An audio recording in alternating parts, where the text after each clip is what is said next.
What's going on, friends? James Nguyen here with the Alpha Ray Comic Channel for a special Saturday Sketch-A-Thon. Sketch-A-Thon. There's a lot of drawing that I need to do here. I'm not going to be around next weekend, so I'll be here all this coming week. But next weekend, I will be out of the country. I will be on a mission trip. But I wanted to do a bunch of drawing. There's a lot of drawing that I'm obligated to. Let me turn on the old music before I forget. Let's just play this. There you go. We're in space, it says. Into space. That's what it says. And look who's joining me, Mr. Rod. Reverend Saber, what's going on? Surprise stream, brother. You never know. I keep you guessing. No, I was inspired last night. I was watching Pete over on Comic Book Radio, and he was talking about promoting yourself and whatnot. And I've got a lot of drawing to do, and usually I'm just sitting and sitting in my favorite chair in my living room with my drawing board on my lap, and I just draw. But I could be drawing on the stream, hanging out with cool people like Reverend Saber. So that's what we're gonna do. And I am preparing for an auction. There's an auction tomorrow on Comic Book Radio with Peter Smetty and the Alterna guys. I think he said the only other person who's going to be on there is Mouse. Bill Mouse? Is that Bill Mouse? I'm blanking. The Zen guy, Bill Mouse. I want to say it's Bill, right? So what's going on? Oh, I forgot to show Mr. Reverend Saber in the house, and Mr. Fong is in the house. So guys, I'm going to be preparing a little bit for the auction that's happening right after the draw stream tomorrow night. So tomorrow, are you guys ready? I don't know if you guys saw the Superman teaser trailer. So based on my feeling about that little teaser 5-minute thing that they released, I'm going to be drawing Crypto tomorrow. That's tomorrow. That's not today. Because I have to do a little bit of research on dogs. I have a pose in my mind, but I got to look at some dog pictures and some crypto stuff. But I'm excited for that. Yep, Bill Mouse. Yep. And man, did I! How excited were you for that teaser? So that first scene, the first time that we ever got to see the snow ice, with Superman hitting the ice, like when it transitions from the side to the top, I didn't get that transition initially when I first saw that first trailer. So I was a little disappointed in the beginning, but the more I watched that trailer, the more I liked the movie and liked the potential of all the things. And that little whatever they released yesterday or the day before really got me excited about the feel of the movie. So they did Crypto pretty cool. So Long is excited for Crypto tomorrow, but today as I prepare for the auction tomorrow night at 9 over on Comic Book Radio, they let me share the screen. Over on Pete's channel, I have been struggling on what to put up for auction, because they don't like the mainstream stuff. They're there to see Pete and to see independent comics being created. They get excited about that stuff, and they skew darker. I don't know if it's because of Rob Geronimo's with the Blood Realm. It can get pretty dark. Pete likes his King Cryptid. Pete has King Cryptid and its monsters and things like that. So I don't know what people are willing to buy of my artwork. So I found some sketch covers of my own for obviously Alpha Red number 4. This is the pencil edition. So I'm going to do I have 3 of them. So I'm going to do like a villains gallery. So it's all Satan and Ashby are the main villains that are recognizable. And in issue number 4, towards the end here, I know both of you have it, Fong and Rod, you both have it. But this is the pencil version. You can more behind the scenes how this was made as far as issue number 4 goes. And I only did this for the campaign for issue number 4, which was back in 2022. I want to say 2021, 2022, something like that.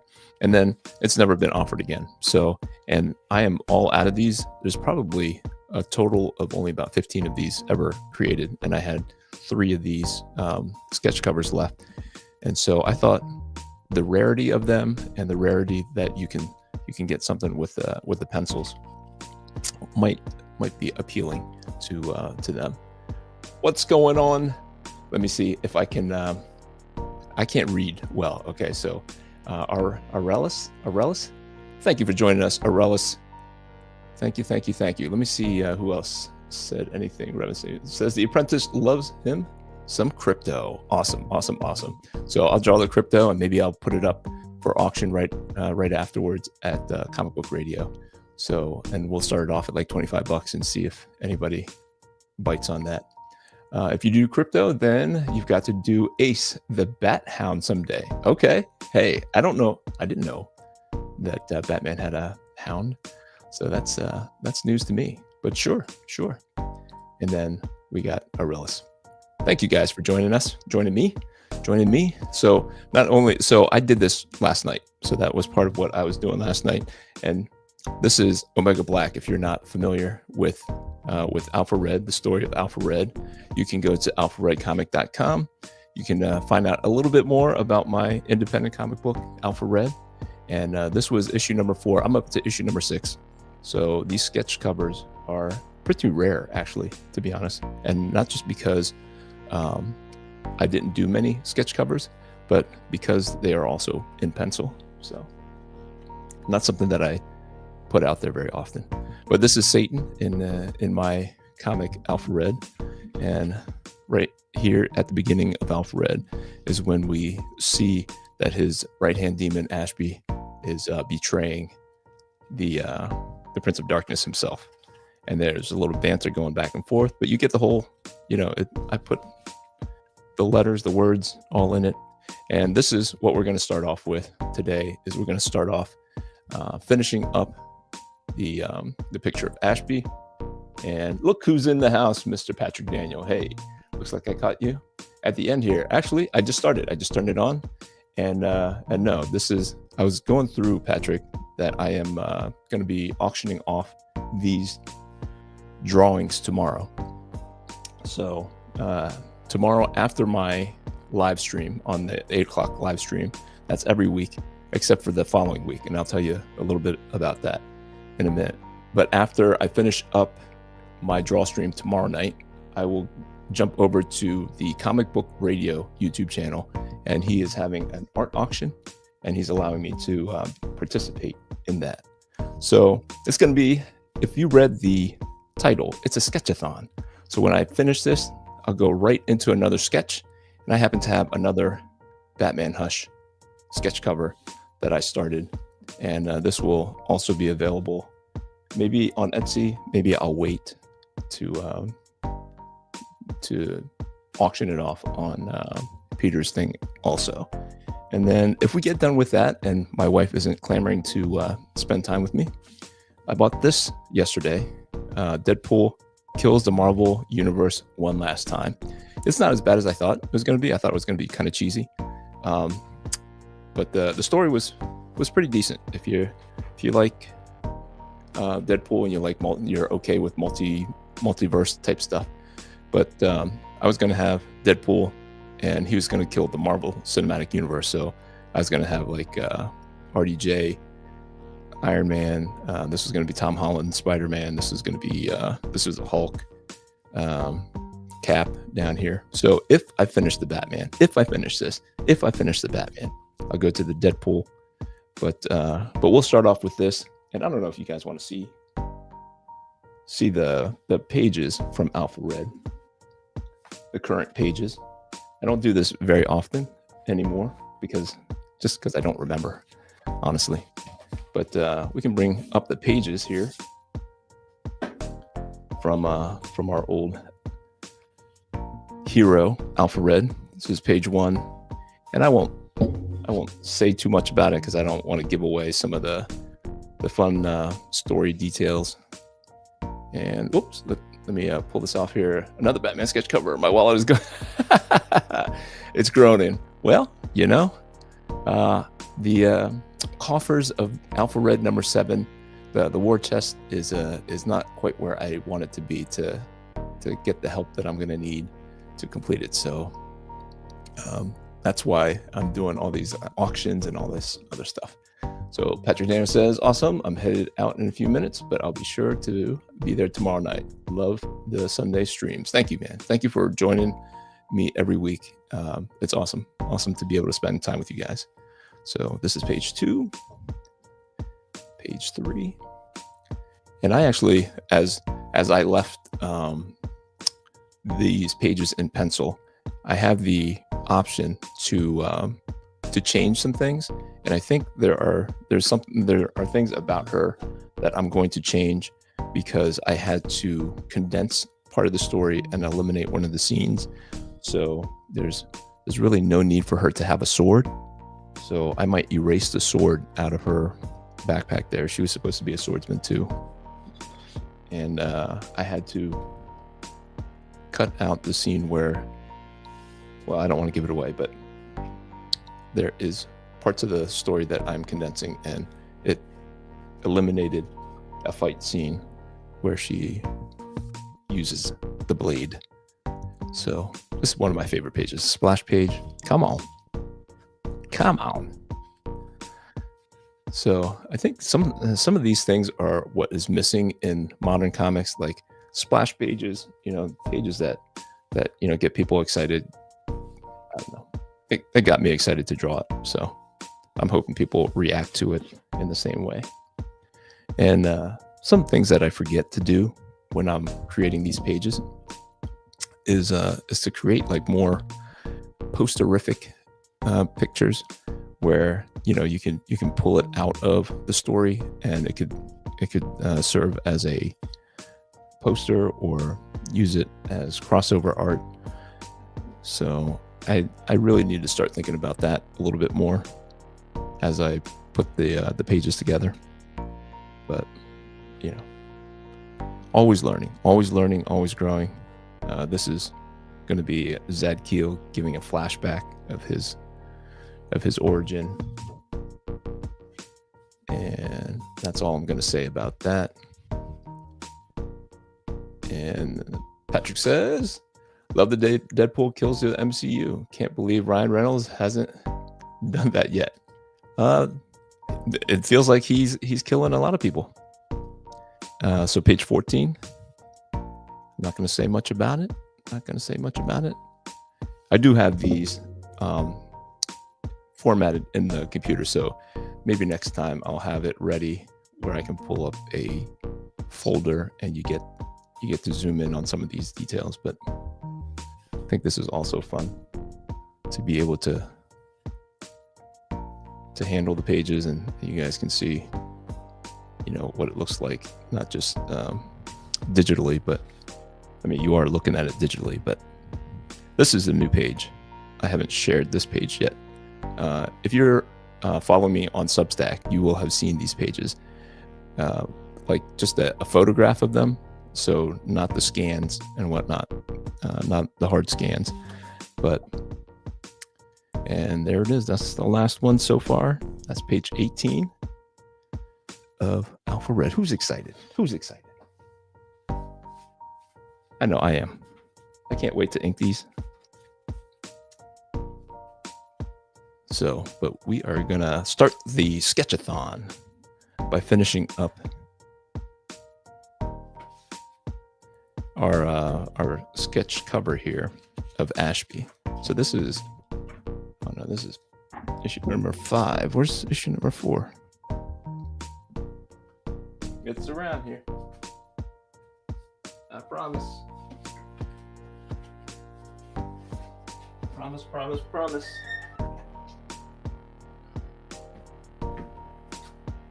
It's across the room. Hang tight.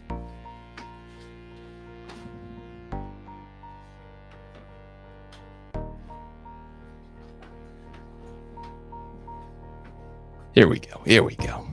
So this is obviously my sketch of it, but this is what you will be getting tomorrow if you tune into the art auction on Comic Book Radio. So this is a pencil version. Here's the colored version. This is who we're drawing right here, Ashby. He's an ugly sucker, but that's how demons go. That's how demons go. And so I'm just guessing that Pete's audience, his fan base is a little more geared toward the darker stuff. So that is what I am trying to kind of win them over with the villain sketches, because I think the folks who were willing to try Alpha Red are already have Alpha Red. So I'm trying to see if there's anything else that might convince people who have not tried Alpha Red to give it a try. And if you haven't already, guys, hit that like button if you could for me. That would be fantastic. Let me see. Got that already. Fong says if you take away her sword, maybe replace it with nunchucks. I just want it to be useful. Like the weapon is there, and it's really cumbersome to have in the picture, just because like it needs to go a certain way, because she's like jumping around and stuff. It's not the easiest weapon to be agile and fight if you don't need to, and it's hard to draw too, where she's posing and things like that. So I might take that sword out, but nunchucks, I'm taking out that whole portion of the fight scene. So just for the sake of pages, that's just how the cookie crumbles. Sometimes you have to edit the story, and you have to take out some things that you would have liked to draw, but it just happens sometimes. Benny is in the house. What's going on, brother Benny? Thank you for hanging out today. Thank you. Like I said, it is a draw-a-thon, a sketch-a-thon. So we're just gonna hang out, and we can talk about the Superman trailer, the non-trailer trailer. I don't know if you guys saw that. Revan Saber said he saw it and dug it. I saw it. I liked it a lot. But did you see it? And what did you think? It was, I liked it so much that tomorrow night on the Sunday night draw stream, I will be doing crypto, because he made such an impression on me.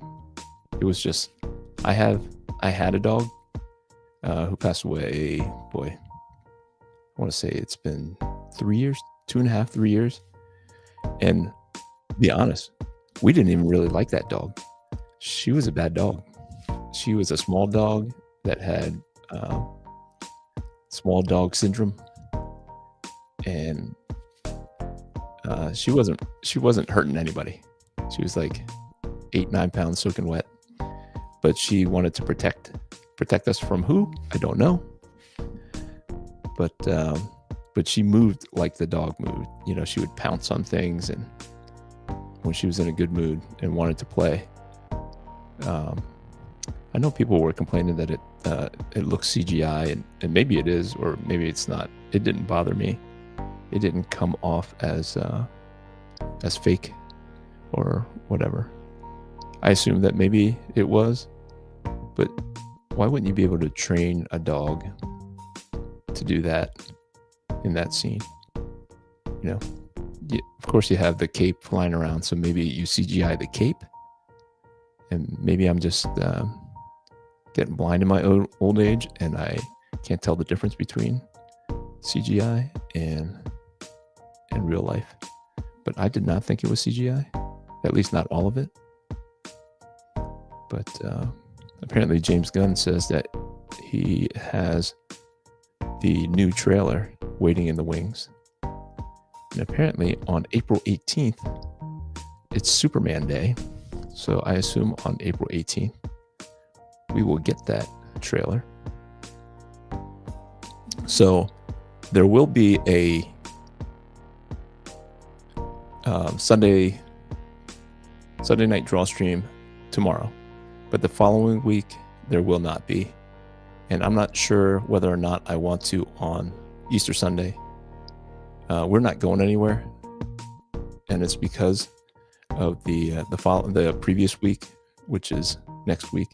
I'm going on that mission trip. I don't know if you guys remember me letting you know that I have a mission trip coming up to. I'm going to Honduras, and so that is where I'll be next week. At this time next week, I will be in another country, and the men are supposed to help build a community center, and this is not something that they can't do on their own. They're a very capable ministry down there, but our church supports them down there. So yeah, I'm looking forward to it. I haven't been on a missions trip for probably over a dozen years. So hang on a second. Let's go back. That was Benny. And Patrick says, it's nice to see a different take on Supes, especially the Fortress as it was in the comics. And love Crypto, right? That was such a cool scene with Crypto. I'm glad they released it. And really, I mean, for my wife, that would get her to go watch the movie, you know, if I wanted her to join me. I'm hoping the new Superman movie brings back the feeling of hope like the old Christopher Reeves movies. I think a lot of people are hoping that. Your daughter is going on the trip too, right? Yep, correct. It'll be her and I, and that was supposed to be something that we were supposed to do together in 2020 to go on a missions trip. And of course, 2020, we were supposed to go to Africa that summer. And of course, the world was shut down. Especially here in New York, it was shut down for a bit longer than other areas. But yeah, so this has been a long time coming, and so she's excited. I'm excited. She's been brushing up on her Spanish. I have not. I'm really going to lean heavily on Google Translate, and it is, it's pretty cool. Google Translate. I mean, I don't know any Spanish people. I'm not close to any Spanish speaking people that I know of. So I can't tell if the Spanish that I learn or try using Google Translate sounds like it or not.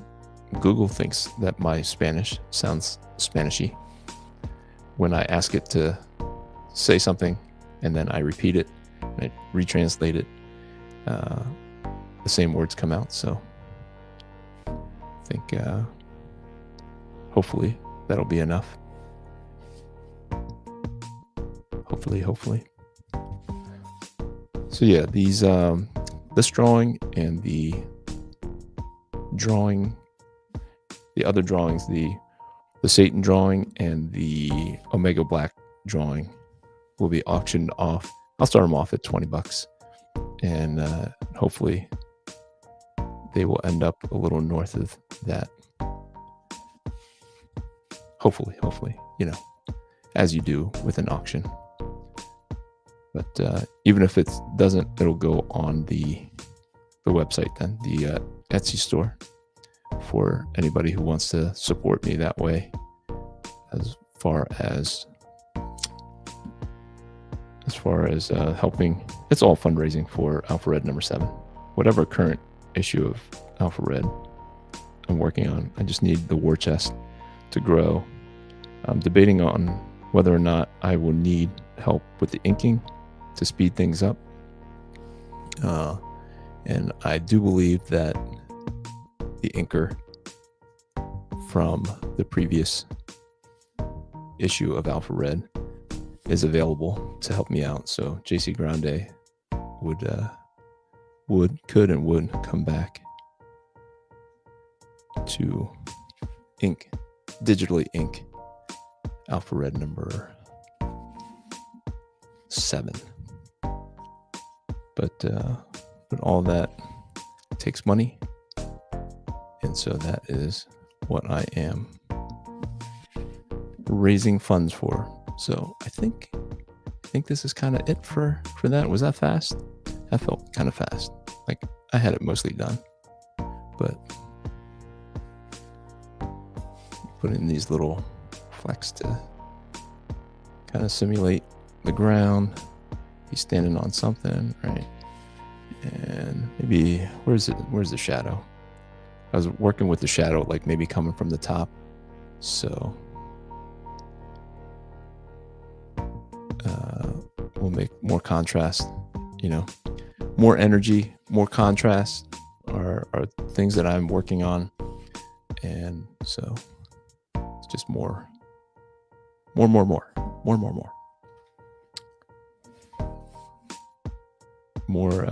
things to visually stimulate you as you look at the image and kind of discover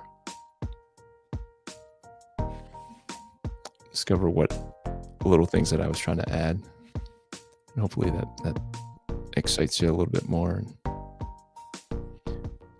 about the image.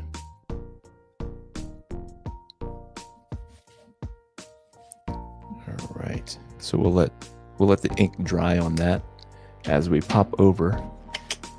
So did I say 20 or 25? Somewhere in 20, I think. I'll start these sketch covers off over on the auction tomorrow.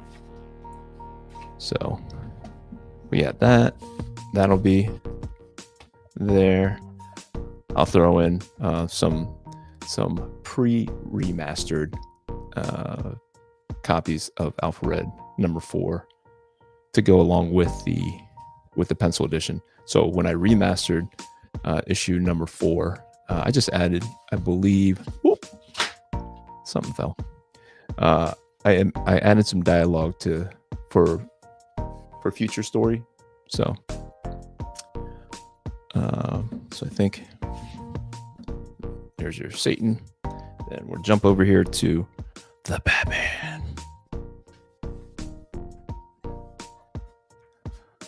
So, do you guys have a positive view of Batman Hush 2, or are you a little bit more critical? I was watching Thinking Critical this morning, and the aficionados were just a little meh about Batman Hush. They were saying that his artwork looked a little rushed, and I couldn't disagree more. I think his stuff holds up relative to the original Hush. I mean, parts of it maybe you can attribute to Scott Williams, maybe doing simpler lines or whatnot. I'd hate to hang it all on Jim Lee as not holding up his end. So what do you guys think? Let me jump on here and see if I missed anything here. Funk says, is the missions trip with other people at your church too? Yeah. This is there'll be 12 of us going. So this is the women will be doing like VBS stuff. They'll be teaching Bible stories and stuff, playing games. The men will be either playing soccer with the kids. Apparently they really like soccer, or we'll be building a community center that they're working on. So gotta run. See you tomorrow night. See you, Patrick. Thank you for hanging out, brother. Funk says, how did you come up with the name Ashby?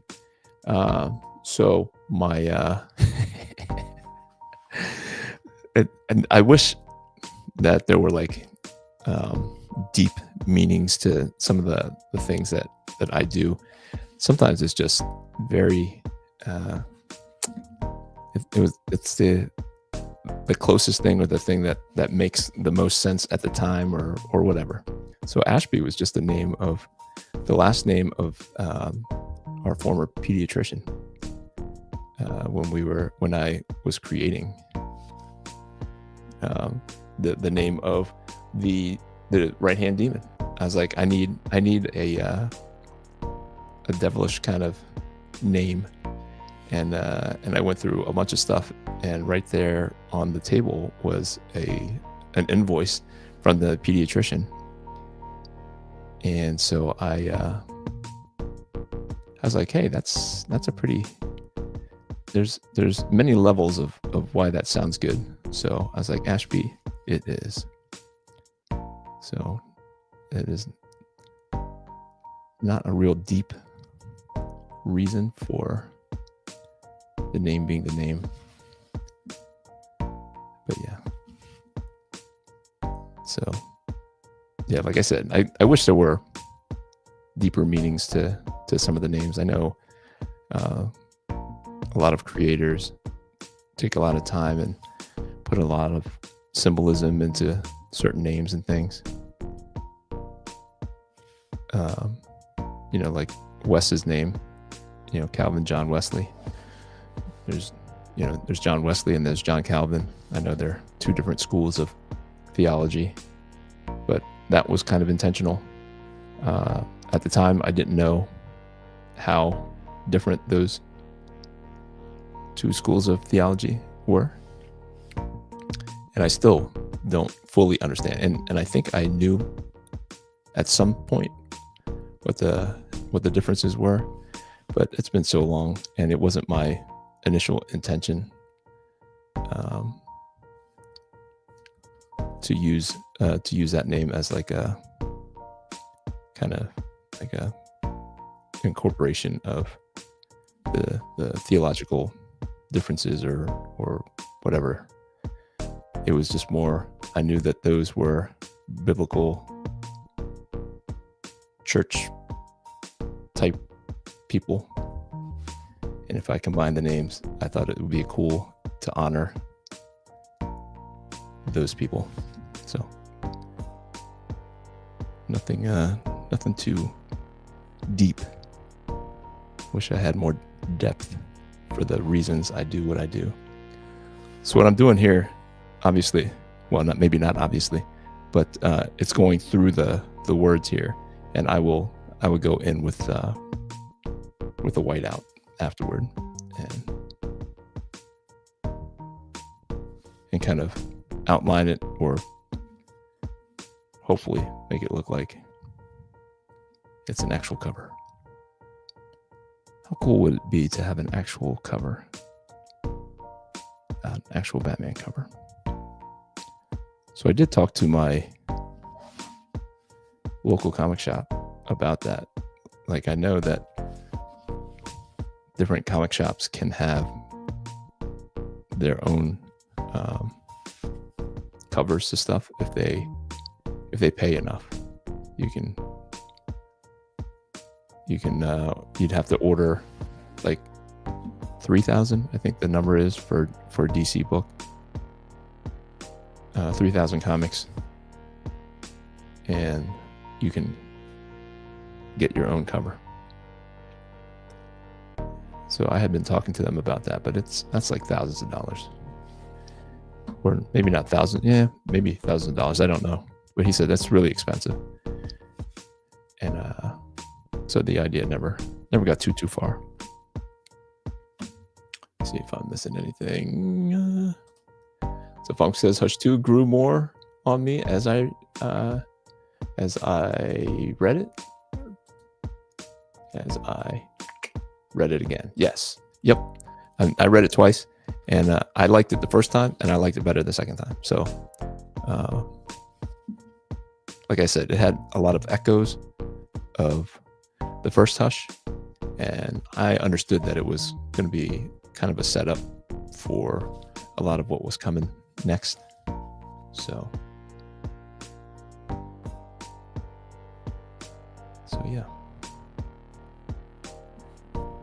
I'll be working on alpha red stuff too, depending on how fast I'm going. We typically eat dinner around 5:30 or 6 here, so that's like 3 hours, 2.5, 3 hours from now. So hopefully, well, not hopefully. I mean, I don't know. My wife didn't know that I was jumping on here. She knew that I was going to be drawing, so I don't know that she knows that I'm streaming.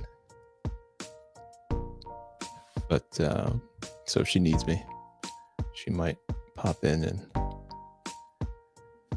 and let me know. She just got back from a concert. Her and my youngest son went to a Forrest Frank concert. I have no idea who that is. Forrest Frank. If you know who Forrest Frank is, let me know. Apparently he's a young Christian guy. He got some pictures and a small video from them from last night. And looked like a pretty packed stadium. So somebody must know who he is. The young people. The young people.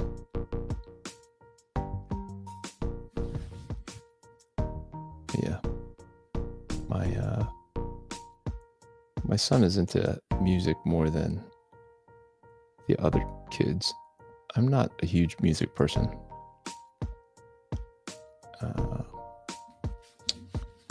So it is, I mean, I like music, and I like, growing up, I liked like top 40s type music. So Fong, when you said about the karaoke and the boy band stuff, that's right up my alley. My wife. Whoa. Wow, that's really loud. That's all right.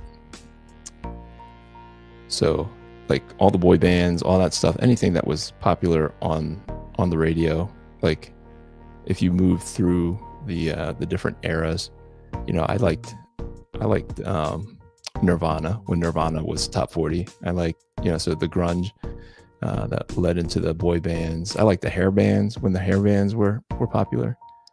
I liked who was it? Poison, Motley Crue, all those guys. That's who my brothers liked, and so I like them. So I'm not like a music aficionado. I don't have, like, those people tend to tell other people they like jazz or classic, or everybody has their own like non-popular band, that non-top 40 band that they tell me that they're super into. And like, I just listen to the radio, and I would sing to the radio, sing with the radio. So that's so I don't like, music is not, I wouldn't go to concerts. Like I took my wife to concerts when we were dating. She liked like the Goo Goo Dolls. We went to a Goo Goo Dolls concert. I was actually a bouncer. I knew some bouncers, and they were looking for just some warm bodies, I think. And I just stood at a door, stood at gates, stood at doors, stood behind the scenes. I did a Green Day. There was a Green Day concert. I was backstage, and my job was to make sure that everybody backstage had a pass. So that was kind of fun, kind of cool. And so the drummer would, like, even halfway through the song, he would kill the drumsticks. He would toss them like behind him, and the drumsticks would come flying over the thing, and somebody would just pick them up and put them in the trash because they were just beat up. So I picked up a pair and I stuck them in my pocket, and I was going to take them home. And somebody convinced me that they were a drummer and that it would mean a lot to them if they could have the beat up drumsticks that that I had picked up. So I gave it to him. It was another security guy, and he wasn't any bigger than me. Not all the security guys were big. And when we were standing in line to collect our paycheck at the end of the night, I didn't see him with the drumsticks. And he confessed to me that he had put them down and he lost them. I was like, my man, that was going to be my souvenir.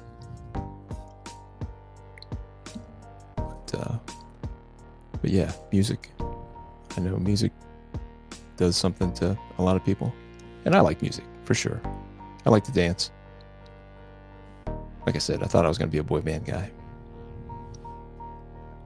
In my mind, I had what it took, dancing-wise. But alas, I draw instead. I sell insurance instead. Let's see. Funk says, no idea who Forrest Frank is. Last Christian concert I was at was Chris Tomlin. Yeah. I've been to Casting Crowns. I think that was Casting Crowns, and who's Toby Mac. We went to Toby Mac in Rochester a couple years ago. So last secular concert I went to was New Kids on the Block. So funny. Yeah, I guess they're still touring. New Kids on the Block are still touring, and they actually put out a new album not too long ago, and their fans apparently are called Blockheads. I did not know that. So it's really weird to see these old guys like dancing around, because they still try to do the dancing and stuff and gyrating, and it's just like, it's weird to watch like old men doing some of those moves. I'm like, yuck. Look like an old creep. Look a little creepy. But do you still follow them? New Kids on the Block? Are you a blockhead?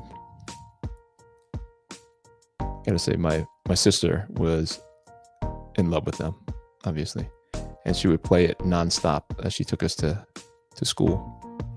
And so I had a soft spot for some of those bands that she would subject me to, because a lot of them were top 40 type songs anyway. So not only would I hear them in the car on the way to school endlessly, but you would hear them on the radio and stuff too. So it is not, I don't hate it.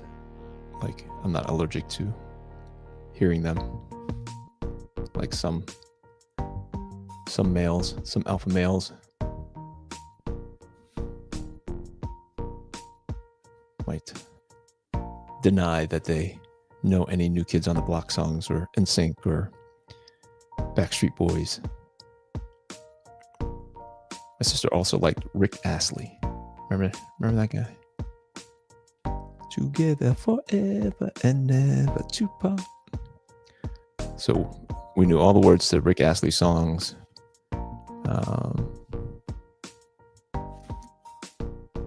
There was Tommy Page. Is there a Tommy Page?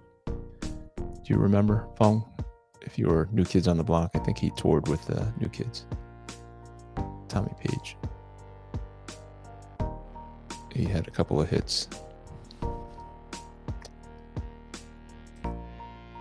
I used to love going to Winter Jam. Yes. Used to love going to Winter Jam. Yes. So I never actually got to go to any of those. I know my church, by the time my kids, it was like in between stuff, and I didn't have the money to go. My kids were too young. I was too old, like, to do it myself. And when the kids were young, there's just no money to go to Winter Jam, to go to any of those.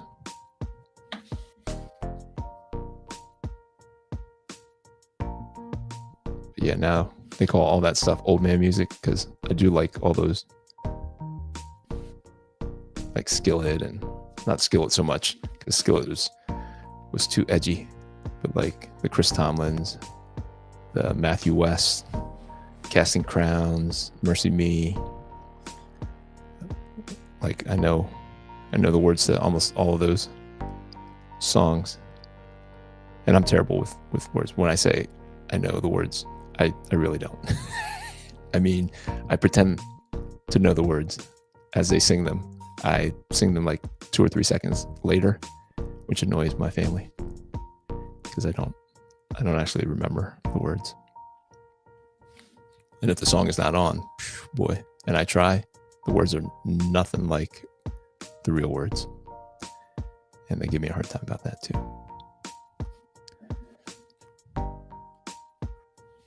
So what I'm trying to do here is there's like a light source from over here, but then there's like reflective light from over here. And so, you know, he's going to be standing on the edge of the building. And that is the idea. That's what I'm thinking of when I'm casting these shadows over here. Like this would be black in here, I think. And then, but this will be a reflection of underneath his pectoral here. And that's what I'm going for. So this also should have a reflective, it's like a line of contrast right here. And then there's a sharp light over here, and then like more of a gradual light coming from this side.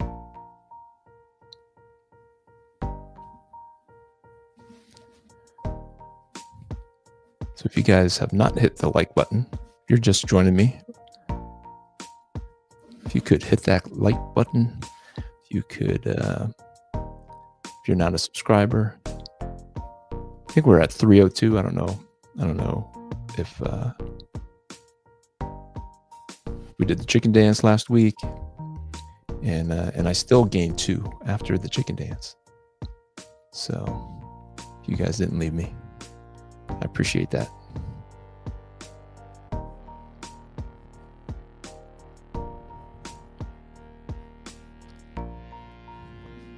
So what else do you guys have going on this weekend? Tommy Page committed suicide a few years ago. Wow. I had no idea. I like his music too. Crazy, bro. My favorites are Skillet and Red. I don't know if I know who Red is. If you like Skillet, then you probably like the harder stuff. So I like Skillet too. So I don't know. I'm not familiar with Red. I'll have to check them out. Christian rock metal. Yeah. Jay Scott in the house. Happy Saturday, sir. Surprise sketching. Sweet. Thank you. Thanks for joining. Are you at work today? Is this a work day? I'm going to be sketching anyways. I was going to, really, all I really wanted to finish up was this Ashby sketch for tomorrow's auction after the draw stream. I'm going to pop over to Comic Book Radio YouTube channel and auction off some Alpha Red sketch covers, and possibly this sketch cover. I'll maybe hold on to it. Like I said, they're not a mainstream audience typically, so we'll see if this moves the needle, and if it doesn't, it'll be available on Etsy if it doesn't go. So some of my artwork just doesn't move because I do either Alpha Red or mainstream stuff. I'll do some of Pete's characters and stuff, but it is what it is. You know, you can't always get people to give Alpha Red a try. So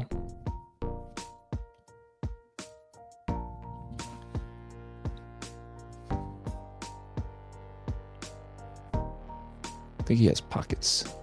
Like, are you guys, like, is it, so he does change his outfit by the end here of the thing, but like, they don't talk about it too much. Are you into the new outfit? Is it that different? Like, do you even notice that it's different? It doesn't seem like they're going to hold on to this iteration of it for very long, because when they relaunch it, I think they're going to relaunch it after Batman Hush 2 back into a number 1, I believe, if I'm not mistaken. And they have more like the blue, more like this, where they're coloring it a lighter blue with a gray, with the blue shorts and the yellow belting, but like a little bit more futuristic.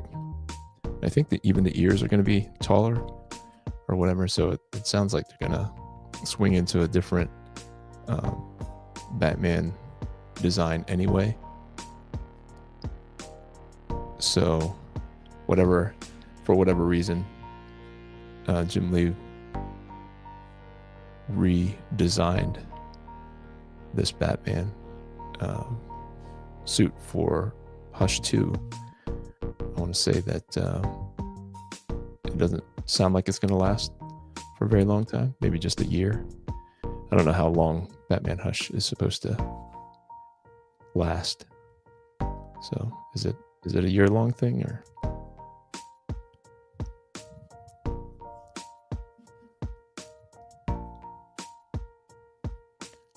Does anybody know how many issues Batman Hush is supposed to go for? And if anybody's just joining us for the first time, Alpha Red can be found over on alpharedcomic.com.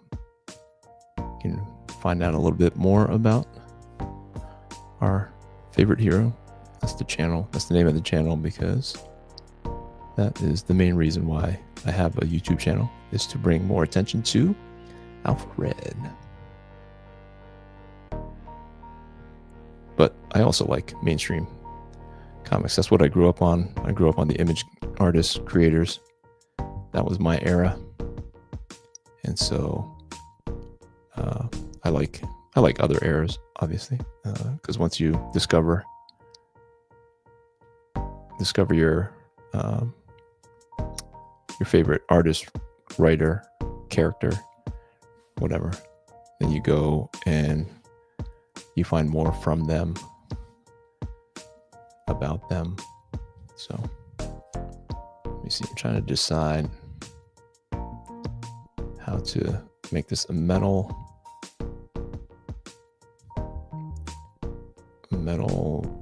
knee brace thing that has kind of a bat design in it. I don't know.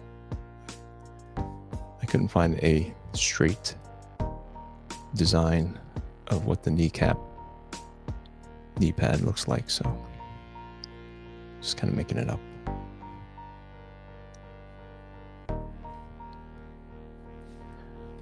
So yeah, you guys excited about crypto? I'm going to be drawing crypto tomorrow, J. Scott. I don't know if you're just joining us for the 8 o'clock draw stream on Sunday. I'll be drawing crypto because of the 5-minute scene that they released yesterday or the day before. I found it yesterday. I don't know when they released it. Did they release it on? I guess yesterday was Friday. But CinemaCon has been all week, and it didn't sound like they released it during CinemaCon. I don't know how they presented the release of it, but I liked it. I liked the scene that they shared, and I liked it mainly because of crypto. So we will be drawing crypto. And I wouldn't typically draw animals and stuff, but the animation, the CGI or real dog, however they did it, was very touching. It felt very realistic, even if you don't think it was a real dog. If you think it was CGI, it kind of acted like a real dog just because I had a real dog and that's what she used to do. So that was fun. That was fun.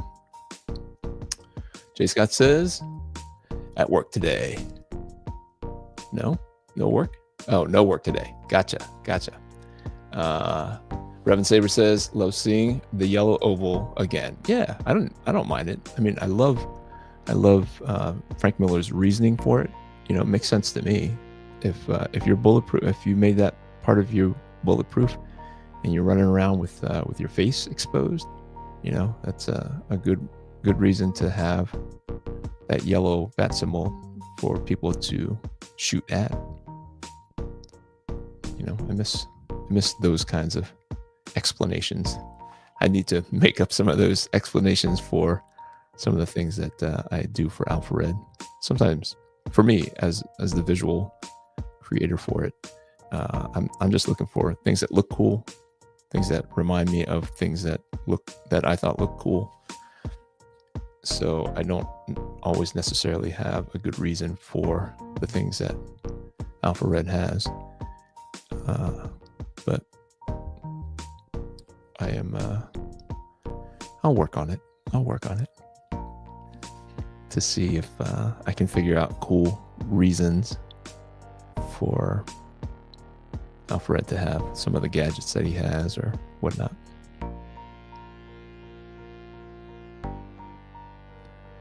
Yeah, so I do want to, like I said, as you always hear me say, do want to get on more often.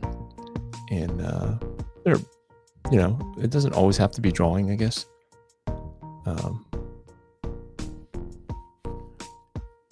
Like I really appreciated that Pete started his channel, like Pete Samedi over at Comic Book Radio, is he's one of the guys that I started watching when I was leaning into creating Alpha Red or trying to spread the word about Alpha Red, and just watching what he was doing, and the guests that he had on were very helpful last year when I was doing this, when I was starting. And he had put that on the back burner to do fulfillment on his comics, and he had not been doing it regularly. And so I got out of the habit of looking for content on his channel. And so it was good to hear that he is prioritizing sharing some of that knowledge again. And so I am I could be doing the same thing if, you know, like bringing people on, if you guys would watch, if you're curious about certain subjects, whether they are about creating artwork, creating comics, or maybe having other creators come on and talk about their creations and their inspirations and just certain topics. We can maybe start trying to do that. If you guys would tune in for the chatter. I know there's lots of channels out there already who do this stuff, and I enjoy them.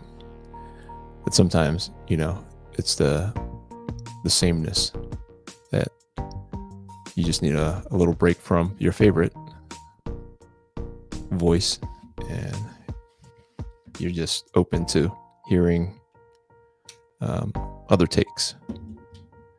And I could be that other take on certain things,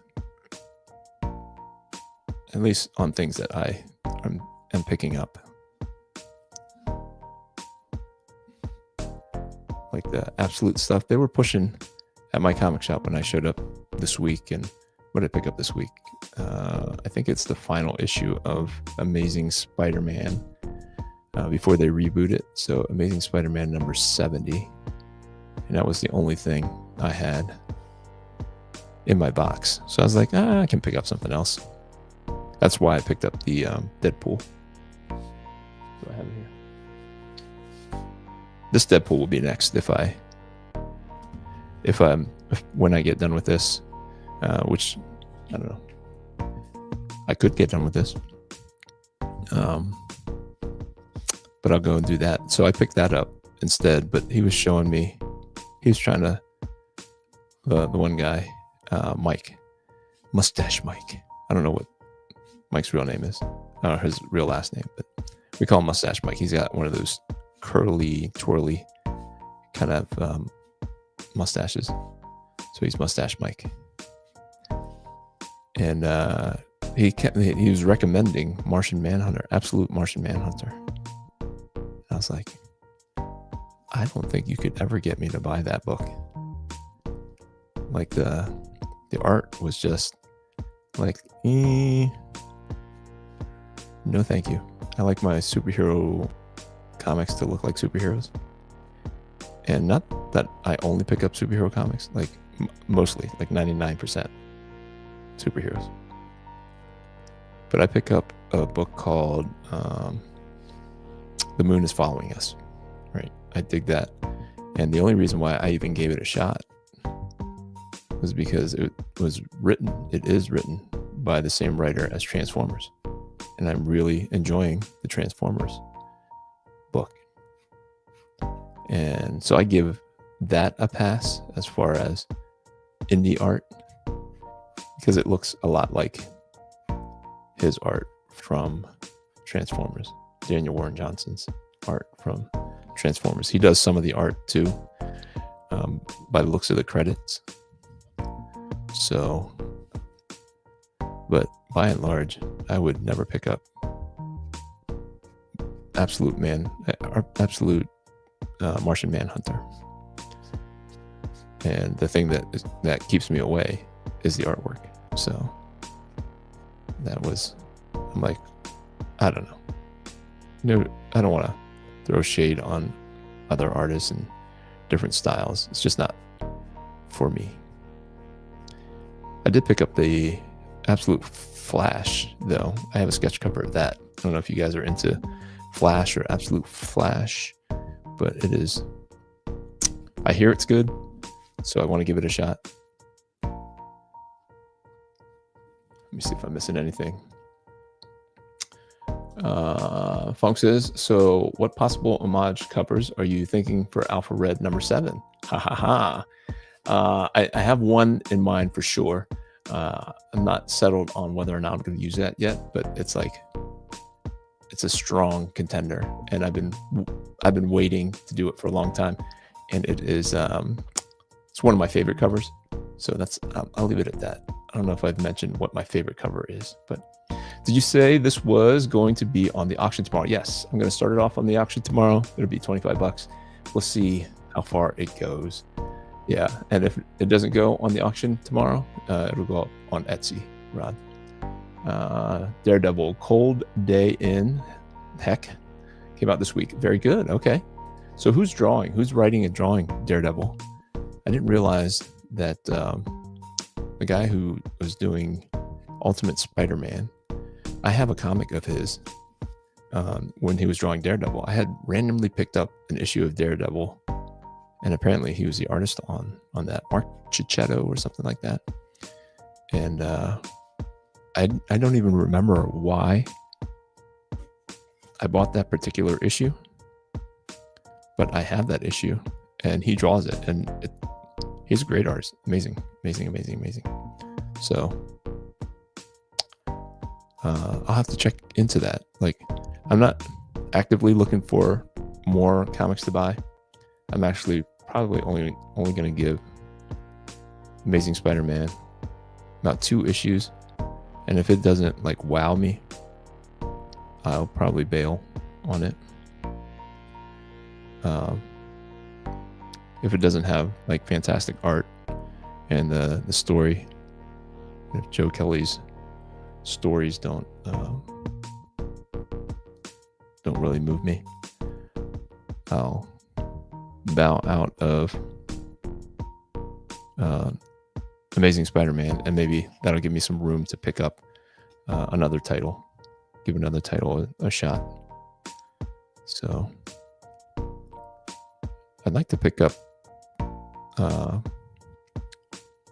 Rob Liefeld's Youngblood, but I don't think it's available to the masses currently. Like you had to go to, or you have to go to Apple, Golden Apple in California to pick up your copy. You can order a copy, but you have to pick it up in person on that one day. So I can't go out there. I think it's sometime in April here. Maybe this coming week. Am I wrong about that? Do you guys know about Youngblood #1? I'd like to pick that up.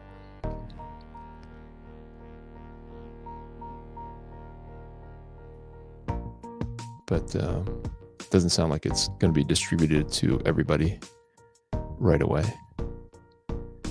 And I think you can get like more expensive versions of it early.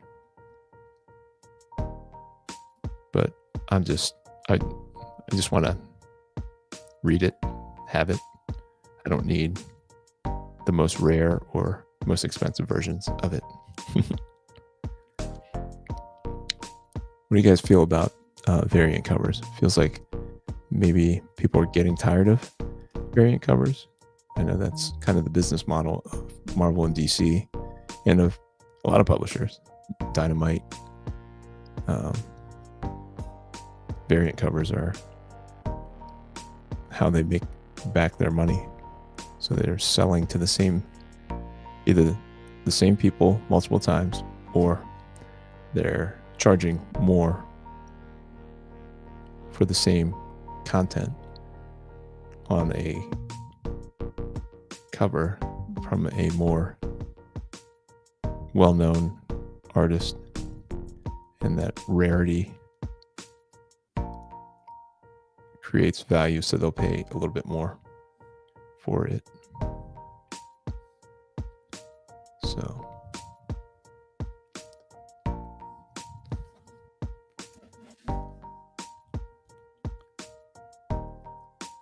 yeah, I don't know if you guys are interested in whoa, darn it. Maybe I'll wipe that out right there. The ash can that I got at the launch party, and I sold that. I put that up on Etsy, and it was snatched up. But what I did was I turned it into a sketch cover. So I took the actual book, the ash can, and I photocopied it. And then, for that original one, I just took it, copied the front and the back, and then took a nice, bright, thicker piece of paper and wrapped it around. Made a copy, so it looks like this. Kind of, if I have it around here, but I turned it into a sketch cover, and I don't know if you guys would want bootleg versions of that, because it is a preview of issue number 159. So the next issue of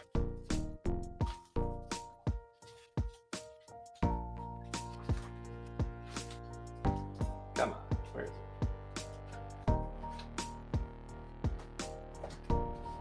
Huh, I swear.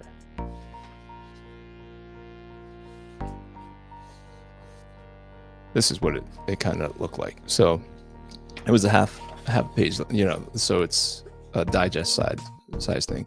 What I did was I photocopied it, and then I brought the contrast down really low, and so that you can see in between, you can see the image underneath. And then I did a bootleg version, and somebody wanted that even. So I might do that if you guys are interested in getting that preview, that ashcan preview. It's black and white. I actually have one of the pages photocopied, and I sold it on Etsy for $40, and I sold the bootleg of it for $40 at the comic book show last week. So if you guys would be interested, I'll make another one. And it is a bootleg. It's not the legit one. There's only one person who got the legit one. And I've made a sketch cover-ish out of that too. So Ernest got that one.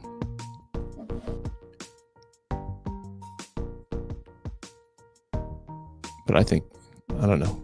I thought Jim Lee's art was just as good with this Hush 2 as it was with the original. So that's in my humble opinion.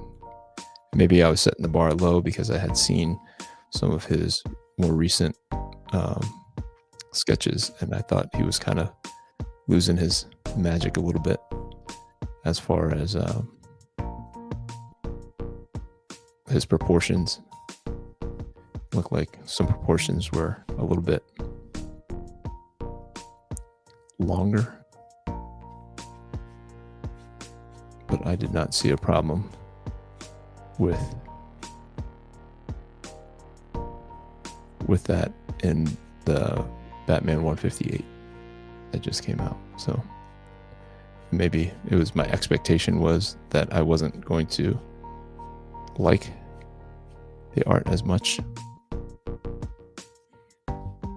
as I did with Hush 1, Batman 608.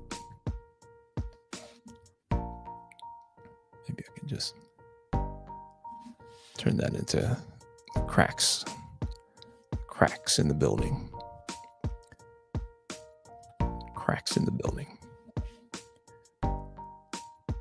That's what the image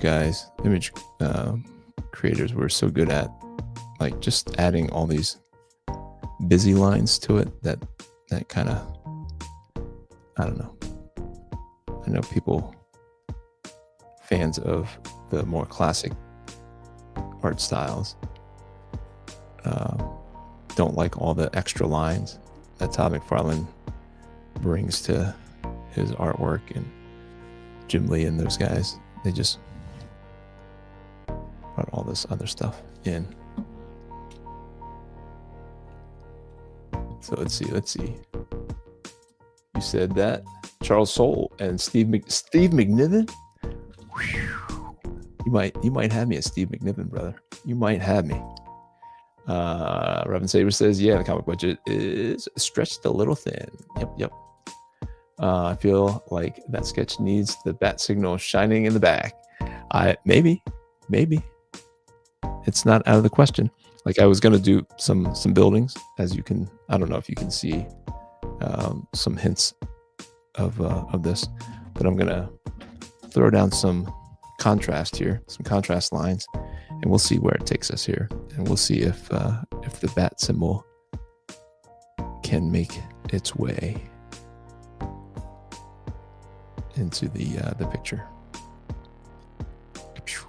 Steve McNiven, man, I haven't seen him do much anything lately, so I hope he's as good as he was back in the old days.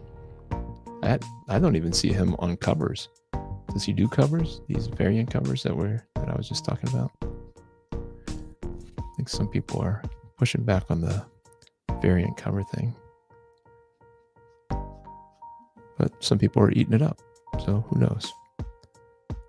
You know, I don't have anything against it. I know people are mad because you're fleecing the same customers for more than one copy of the comic because they're completionists.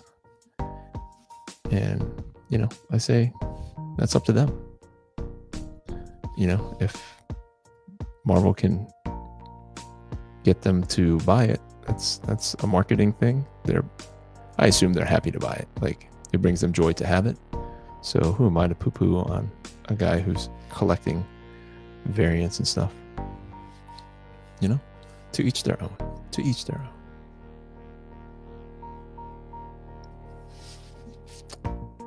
Let's see here.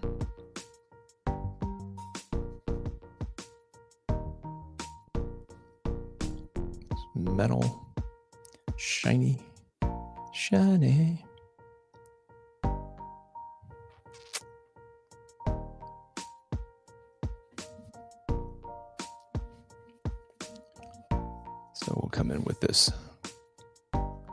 Or I wanted it all black here.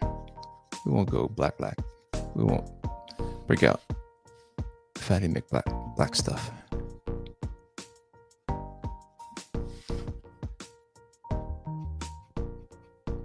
Maybe we can.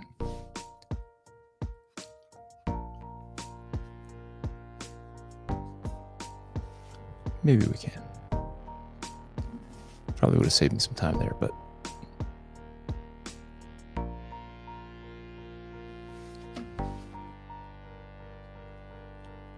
yeah, I think. Are you guys excited about any other comic coming out? I think Batman was it for me. I wish I could get excited about Amazing Spider-Man, but my hopes are not high. I'll pick it up for sure, but cautiously.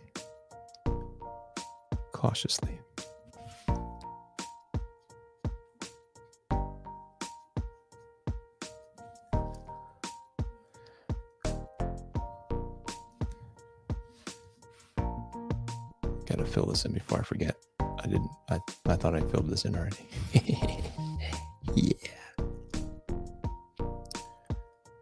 So what else did I like? So I did read that Deadpool kills the Marvel Universe again for the last time or something like that. And it was like a multiverse thing. He's jumping from universe to universe and he's killing versions of these heroes. And he's not even the normal version, the normal 616 Deadpool. So there's, like, there's no stakes in it, like it doesn't fit in anywhere. It's a different Spider-Man. It's a different Punisher. All of that is slightly different, but it was written okay. It wasn't bad. Let's just put it that way. I've been reading some stinkers, like Amazing Spider-Man. It's just I think with Amazing Spider-Man, I expect better. So maybe my expectation for that Deadpool comic was lower, so I was able to enjoy it a little bit more. Let's see. Funk says, I'll give the new Batman relaunch in September a try. Not sure if I'm excited about it. Yeah, so like they're relaunching all this stuff. Like, what in the world? Like, can we? Why not just continue it? Why not have it issue number 71? I mean, where did I get that? Oh, I was thinking Amazing Spider-Man. But whatever it is, 170. I don't know when they're ending this one. This is 158.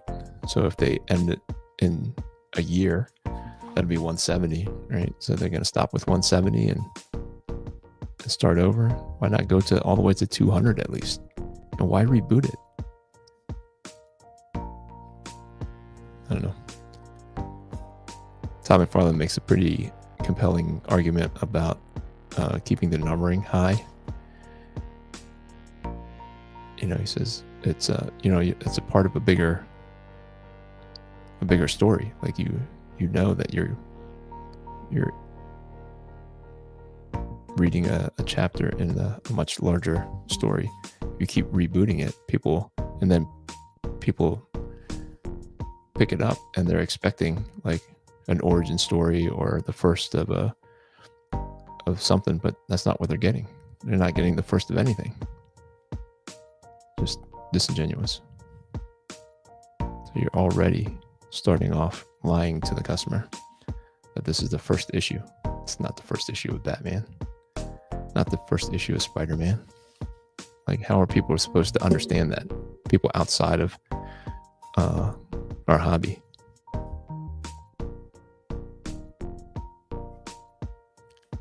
Lying to the newbies right away. They just don't. They're not going to understand that this is normal. they've made it normal to reboot stuff.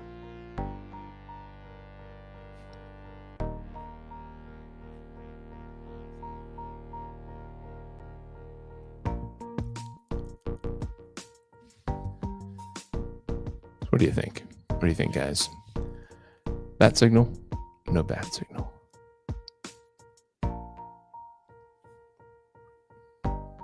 Bat signal? No bat signal.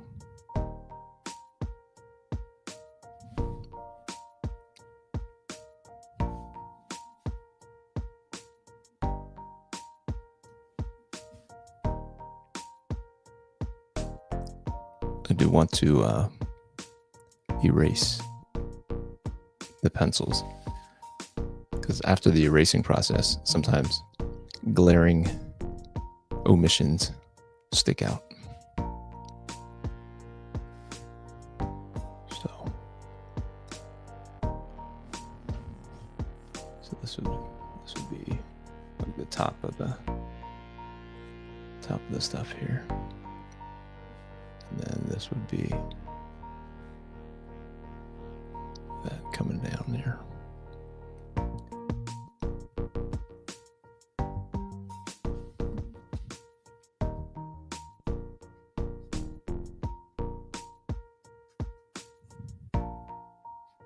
All right. I think we'll chill on this, and then we'll figure out if we want the background buildings or not. We'll also figure out if we want a bat signal.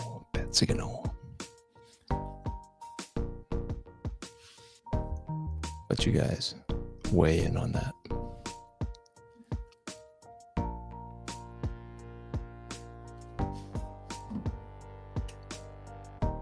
Weigh in on that. Let's see. I agree. The relaunches are kind of stupid. I prefer they just continue with the old numbering. Yeah. Like, I know it's just for like speculators or whatever, collectors. They want something with a number 1 on it, but it's just kind of, it's just doesn't feel right. All these number 1s.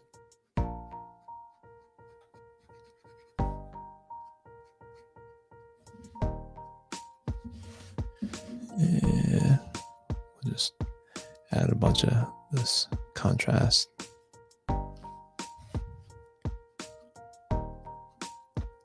little bit more contrasty.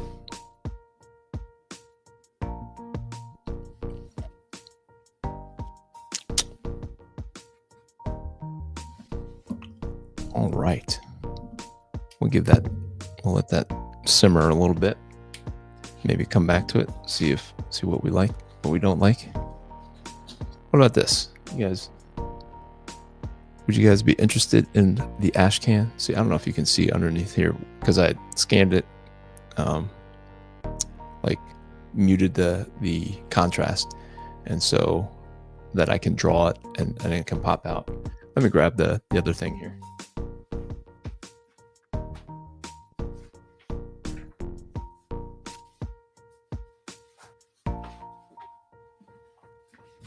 So this is what the real cover looked like. This was the inside cover. So I would staple. You would get like the whole thing anyway. So like if it were this is a thicker sheet of paper, and then you would get this whole ash can, and it would look like the whole booklet.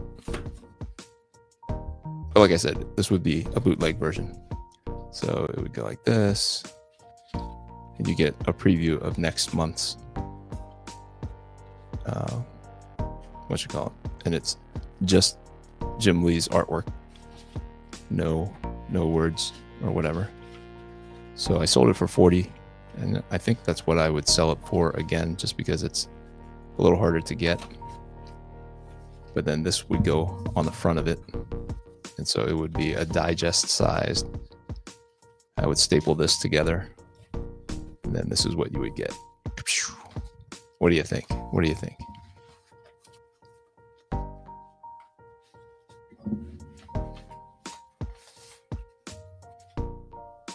Any interest? Anybody? Reverend Saber says the bump they get from it, issue number 1 is not nearly as much as it was, for sure. Yep, let's go. Let's go. So, what are you saying? Let's go to. Let's go on the ash can. What are you saying? Let's go on the next thing. Let's go on the bat signal. You want the bat signal? You want the extra buildings in the back? Let me know, Rod. What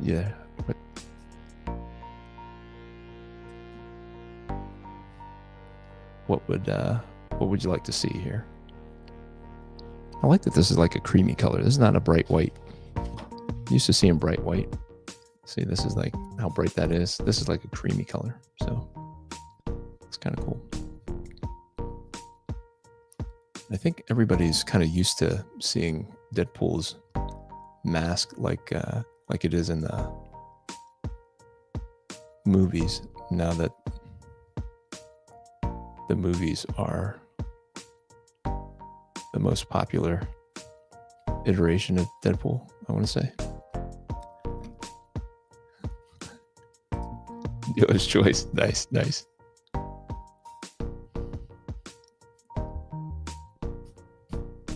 mean, I can go back to the Batman and do Batman stuff.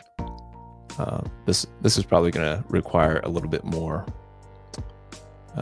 looking up of things.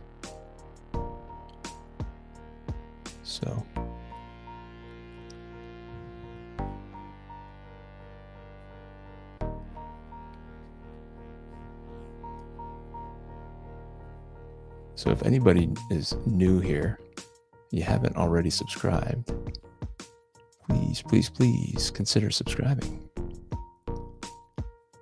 Hitting that like button. Let's see. So the artwork wasn't like the best thing in the world. It was definitely more like realistic looking. It almost reminded me of, I don't know who this artist is, Delibor. But it reminded me of, who was it? Who used to do the Punisher covers? Was it Brubaker, Tim something? Whoever that was. He would do like a photograph, and then he would trace it down, and then he would color it. But that's what it reminded me of. And it's not terrible. It's not my typical superhero preference, but it was well done for the most part. Like, I didn't like that you could see the eyes through there, and it looked like he was wearing underwear. Like, if you're looking at, I kept having to do a double take. I'm like, what's going on? Like, why is he wearing underwear? But like, he's wearing like a unitard or whatever they call it, onesie. But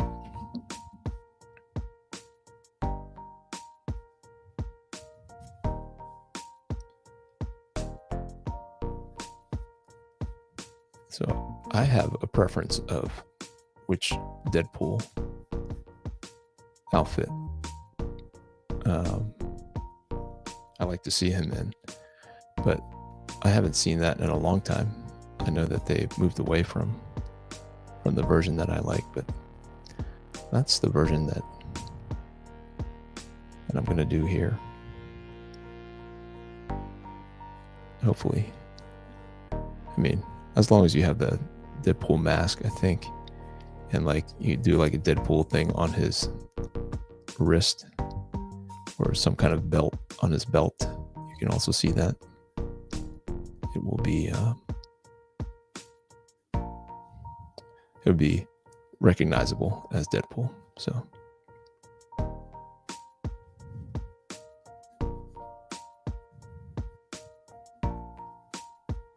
that was the idea with this, was just to make these all look more like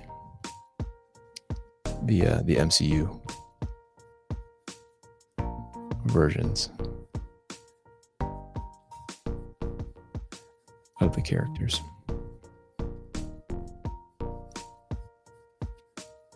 yeah, so like I said, next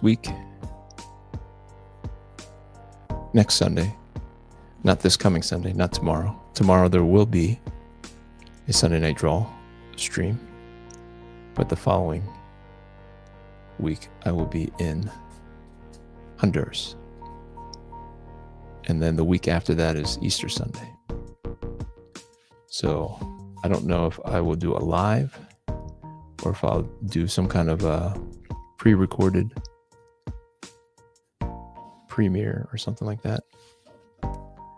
But because I will be in Honduras up until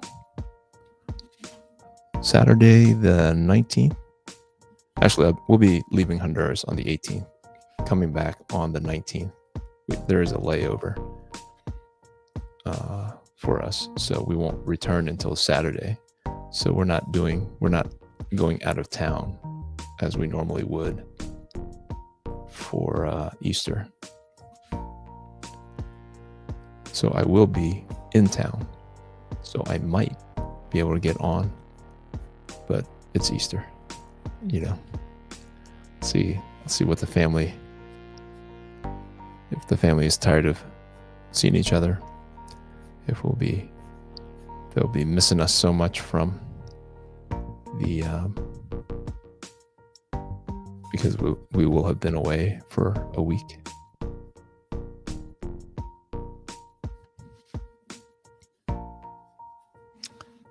Or what? I don't know.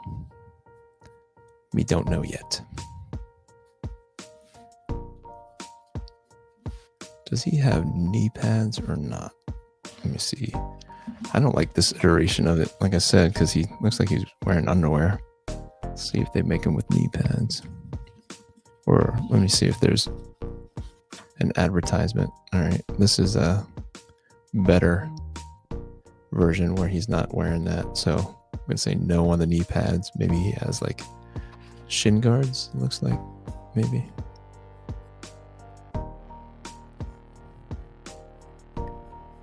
Shin guards.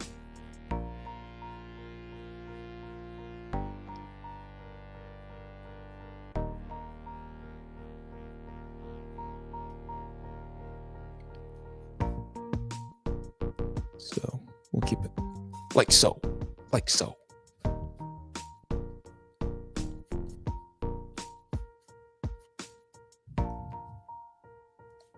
So that'd be cool. Reverend Saber says, alas, poor Matthew. I knew him well. Is this a reference to Daredevil? So this is going to be him down here. So I don't know. Are you digging the show? Not Netflix. I keep wanting to say the Netflix, but the D+. People were saying it's a little slow after the first episode, where there's a little bit of action. There's a lot of sitting around talking, and I was gonna wait until all the episodes came out to give it a shot, but people say maybe it's not worth it. Maybe it's not worth it. What say you, sir? What say you?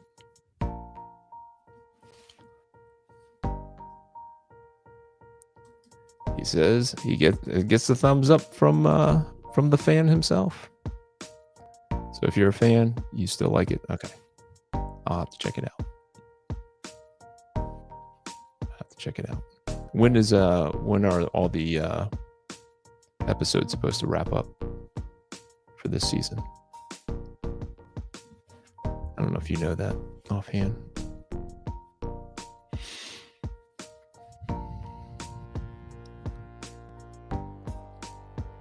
Don't know if you know.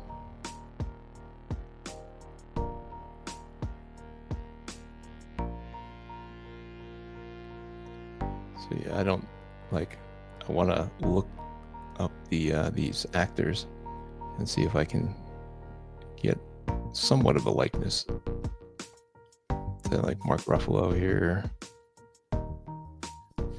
just so that, I mean, the way that his face is right here, you might not care.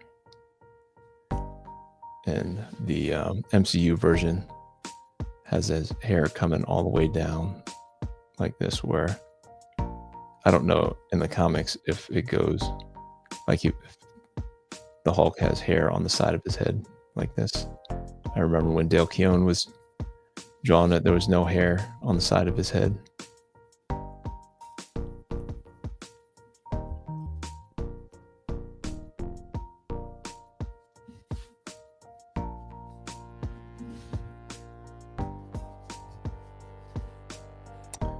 Who is here? Who is here? I was gonna have somebody's head right here. I mean, it could be Black Widow. Let's. I'm trying to think. What was the last Black Widow haircut she's got?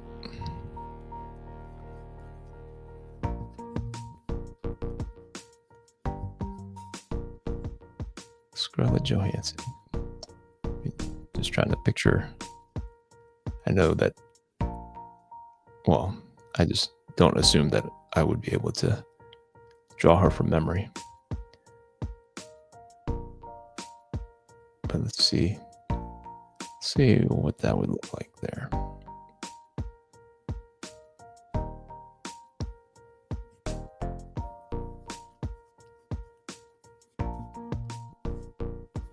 This would be his arm. This would be maybe her arm, her chest there, and then I'm sure I'm missing some details there. Something like that. Something like that.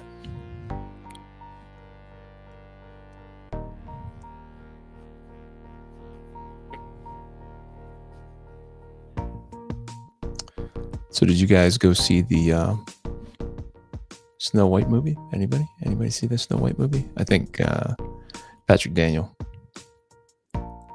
said that his daughter wanted to go see it, if I'm remembering correctly. How about A Working Man? The Levon Cade Chuck Dixon movie? Anybody head out to the movie theater and check that out? I heard some mixed reviews. Like for a Jason Statham movie, it's just your standard action. And that was both what people liked and what people didn't like about it.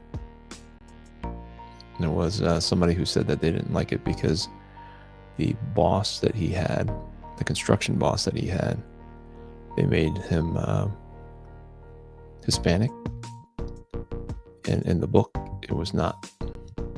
He was just a white guy, and so they accused him of not him, but like the producers, the makers of the movie. That was DEI insertion. Was to make the family, construction worker family, Latino.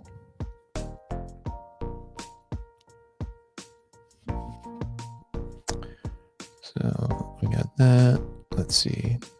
I'm trying to think of RDJ's hair. If it's long, if it's not. See, this is the problem with likenesses. Like you really almost have to have. Let's see if I can go over here and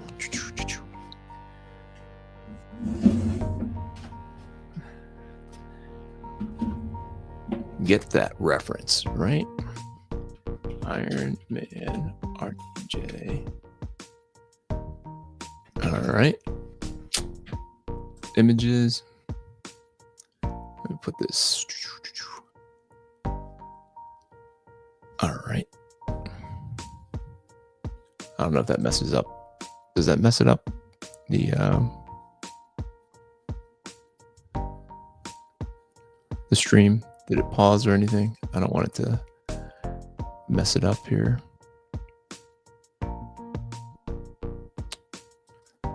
course, there are different versions. Hang on, let me see what I'm going for here. Let's go for his eyes, then his lips. Okay. So I don't think his eyebrows go that far out. His mustache is right on top of his lip there. He got a little wider. Flavor Saver soup bouillon cube thing. I've heard it called a lot of things here. And it goes out, comes back up, goes out, comes back up. That's what I remembered anyway. So that's not too far off. And which version of him should we kill? I mean, there's the original version. He's got the. We don't have to go too close. You guys get the picture. You guys get the picture. You guys get it. And Captain America. Let's try. You can, man. Go ahead. What's his name? What's the Captain America guy's name, guys? Cap. Chris Evans, that's it. Captain America, Chris Evans. All right.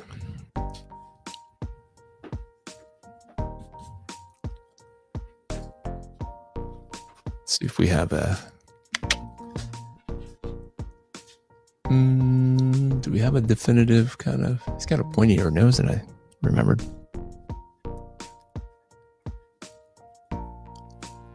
Pointy nose.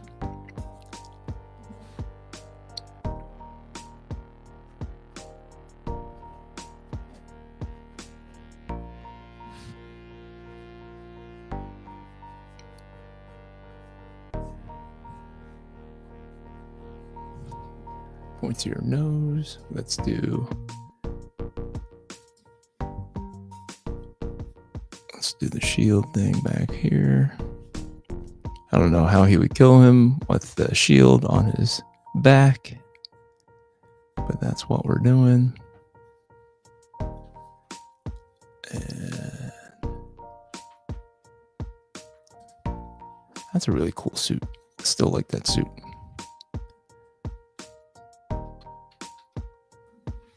I do. Let me see here. Like it. Just finished number 6, I think. There are only 8. I forget what we were talking about. Remind me, Rod, what we were talking about with just finished number 6. Let me think. My 7-year-old nephew told me his favorite superhero was Deadpool. So you're talking about the Daredevil. Gotcha. My nephew told me his favorite superhero was Deadpool. How is your 7-year-old nephew watching Deadpool? His parents and I then asked how he found out about Deadpool since the movies are rated R. I'm curious. Turns out a substitute teacher at his school played clips of the movie in class. Oh, bad teacher. DD episodes. Yep, I figured it out while I was thinking through. I think I should have kept RDJ up too before I went to Chris Evans here.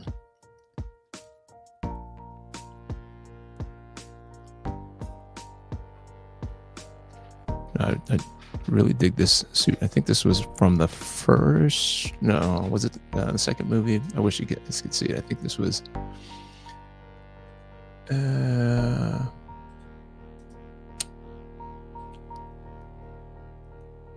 No, that was from the first one. Yeah.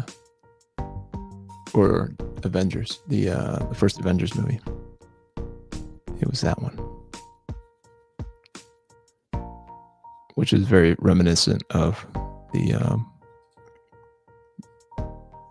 eventual cap suit from the first Avenger.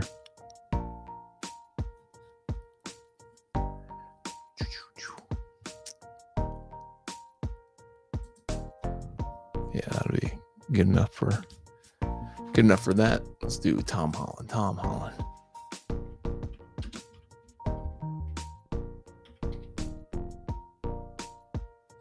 Spider-Man.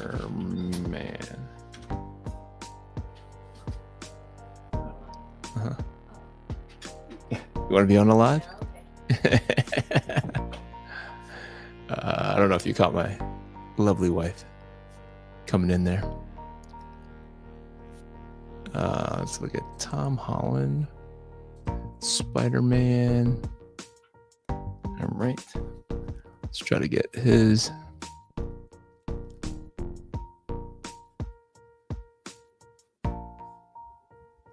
His face. Sometimes he looks like Heath Ledger in some of these images. I guess if you're a handsome young white man, you might have the similar qualities.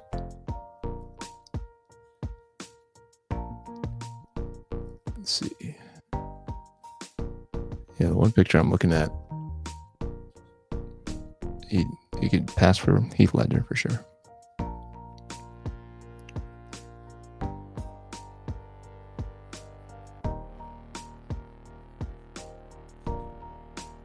And it doesn't have to be super duper close, I don't think. But hopefully Deadpool fans will dig it. Yeah, I'll try to sell these on the art auction tomorrow. Like I said, I don't expect these to sell, especially these mainstream Spider-Man type stuff. Oh, let's make Deadpool kind of lean on him there. That'd be funny. More funny. If that's Spider-Man's hand there.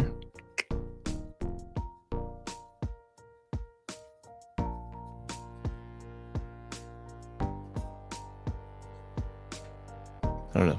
Are you guys catching these details? Let's see. Speaking of Tom Holland, what do you think about the title of the next Spider-Man movie?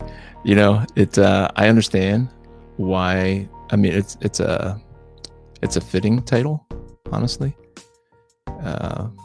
because of what happened at the end of No Way Home. You know, brand new day. You know, it's kind of a restart or whatever. But I did hear the groans from the comic book world, because Brand New Day was not a beloved sequel to one of the most hated storylines, One More Day. So I don't have an opinion on it. I know that it's just a name. I don't honestly remember what happened in Brand New Day in the Spider-Man comic. I mean, I just remember was it Steve McNiven who drew Brand New Day? I want to say it was. And I just remember the artwork looked good. But I shortly thereafter checked out, so just does not look like his lips there. I know he's got like just more lips than some actors.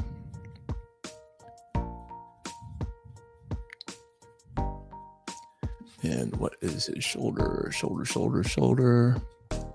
Has a little. I think it's the A in there. But who could be here then? Who could be here? Hawkeye? Who else? Who else is there? Can we put somebody else in here? Put Hawkeye down here. Yeah. You're gonna want more of his face. Here, maybe.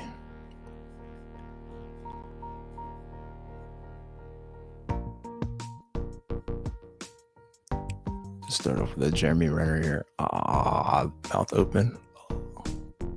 So I guess Jeremy Renner had some kind of accident. Is that right? He got ran over, or what was the deal with him? Something about the snow.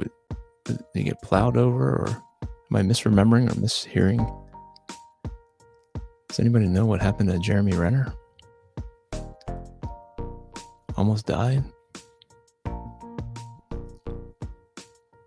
Is what they were saying. Is what I was hearing from the bits and pieces.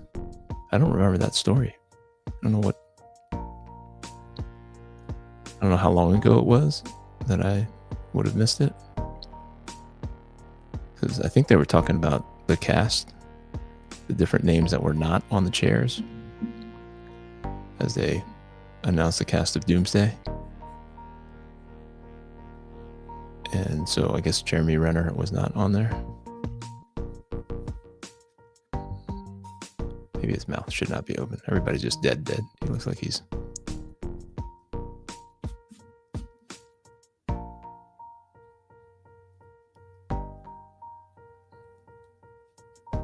There you go. I don't think his mouth is quite that big either.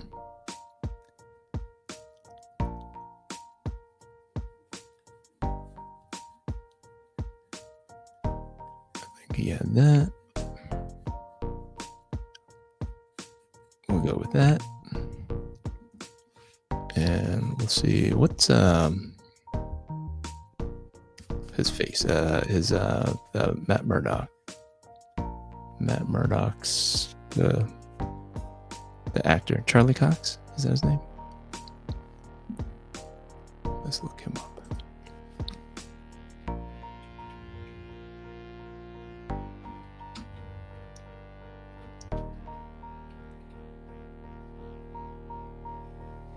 All right. He's got a big mouth. Larger mouth. Droopier nose.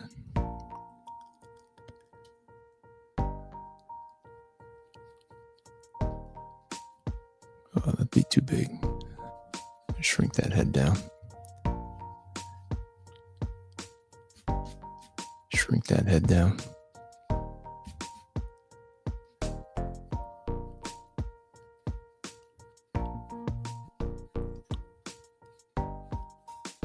I think this one I bit off more than I could chew here, guys. I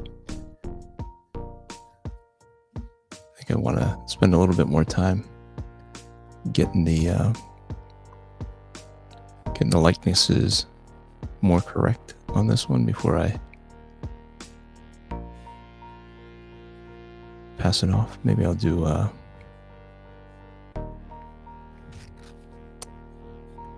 that other Batman.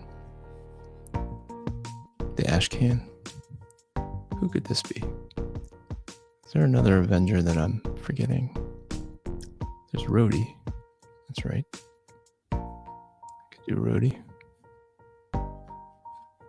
What's his name? Don Cioli.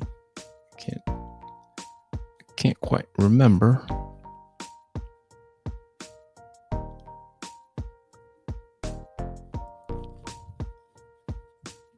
But I think we will go back to that.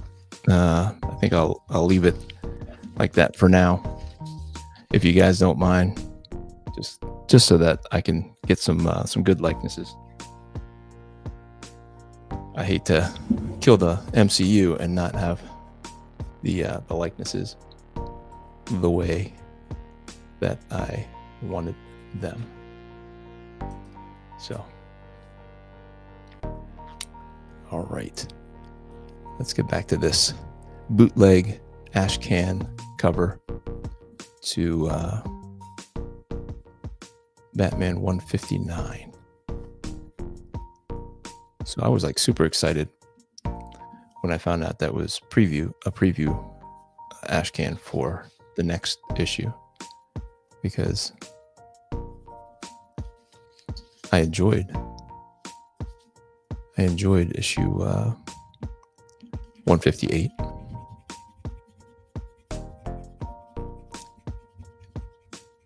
And I just assumed that the ash can was just an ash can of 158. But to my surprise, I was pleasantly surprised when I found out that it was a preview for the next issue.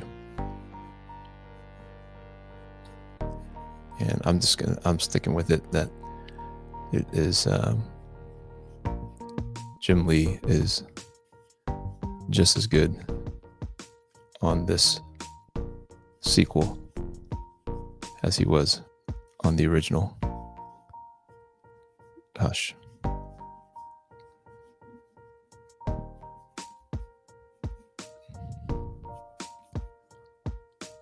So that is what we are going to go with. Let me see. So you bring in the contrast. There's going to be a lot of contrast in here. Like shadows are going to drop down here. Drop these shadows down here. And Al Nickerson is in the house. Brand new day made me finally give up on Marvel. Yeah, I think you are not alone, sir. You are not alone. Thor. You want Thor. That's who else is in the original Avengers. We can make this Thor. Chris Hemsworth. There we go. We'll change it up just a little bit. I forgot about that. Thank you, Fong, for reminding me.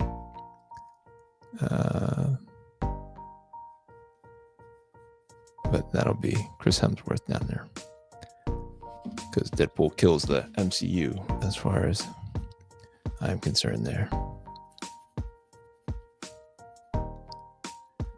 So there we go. So Al, I'm gonna have to have you on the channel here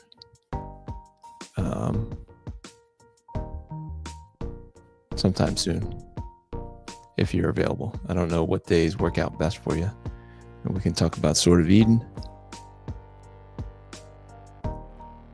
and where people can pick up Sword of Eden.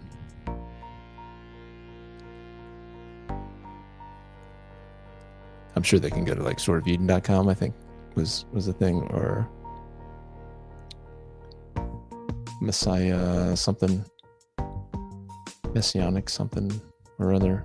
Trying to remember. My brain is not working.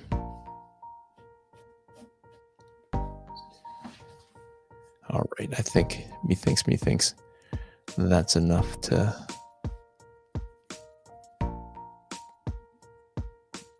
be enough.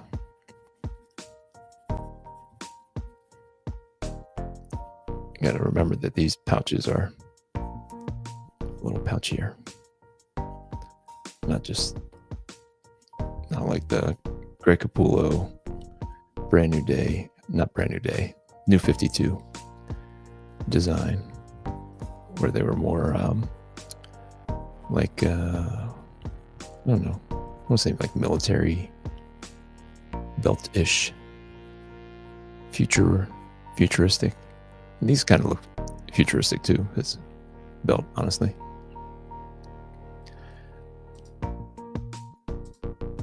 Al says, I'd be happy to chat on the show. That'd be awesome. So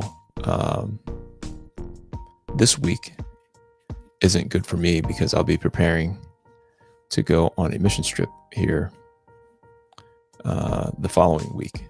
So I've got a lot of drawing that I want to accomplish before then, along with some other preparation to go. So not this week and not the following week.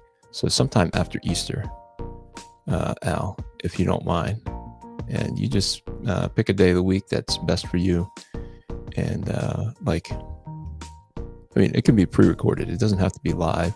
It's more fun live, I think, because other people can ask you questions. So let me know what day of the week works best for you, and I'll just clear the schedule. Even if I don't know if you have any fans that watch like during the day. I know a lot of the guys that I watch, the Nerdrotics and the Geeks and Gamers and stuff. Those guys like do stuff like right in the middle of the afternoon. Like I'm catching them on my lunch break. Like, who are these people who are chatting with them? What do they do? So am I missing like a crowd of people on a weekday, late morning? I think that's kind of crazy to me that they have as many viewers as they do in the middle of the day like that.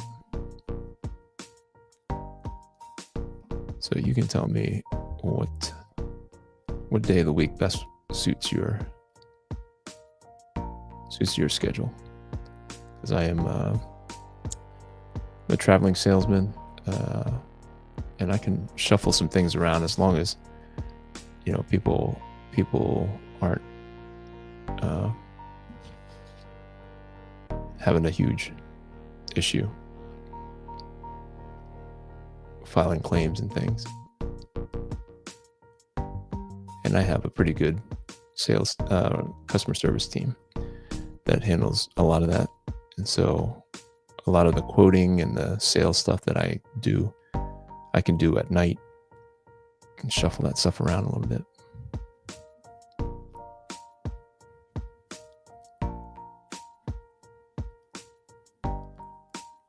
What do you think? What do you think? I did not grow up on Batman stuff. I only pick it up every now and again when creators that I like are on it, such as Jim Lee and Greg Capullo. And I wasn't even a huge Greg Capullo fan. I know that he's a great artist. I'm not saying that he is not, but there's only a few creators that kind of motivate me to pick up books that I don't typically get, just so I can follow their latest comic creation. So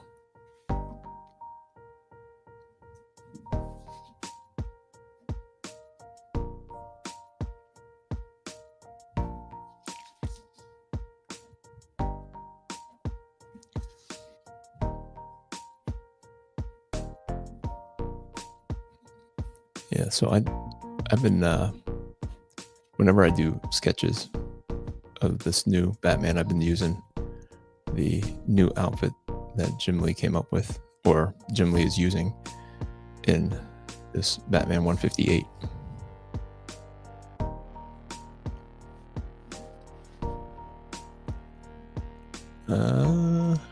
Let me see. Fong says, please do a live show with Al. I should probably get the trade paper, the TBE, the Sword of Eden, so I can ask questions. Yes, you should, sir. Yes, you should. Live is fine. Sundays won't work for me because it's the Lord's Day, but other than that, any day or time would work for me. I make comics. My schedule is flexible. Nice. Yeah.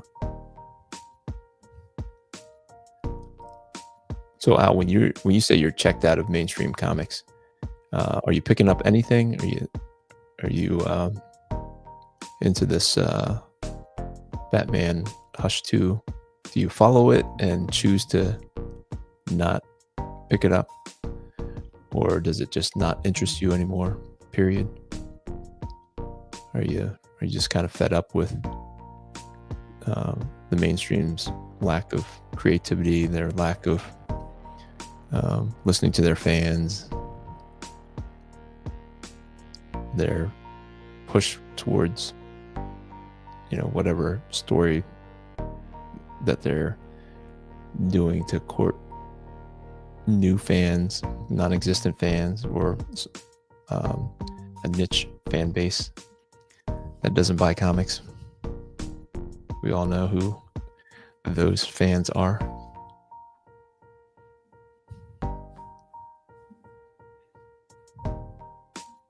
So I thought I was kind of checked out of mainstream comics, but honestly, it's been Transformers and G.I. Joe that kind of got me back into the comic book store. I'm kind of rediscovering stuff like Amazing Spider-Man. I just miss picking up a Spider-Man book, I think, just to see what's going on, but it's been a little disappointing. And so I'm hopeful that when they reboot it here, that it'll be just something more interesting. Like I said, I don't have a whole lot of money to go around and for comic book purchases. So I am going to give up on Amazing Spider-Man in favor of trying something else. Maybe like a Daredevil with Steve McNiven art. I had no idea that he was doing it, so I'm down for that. I am down for that.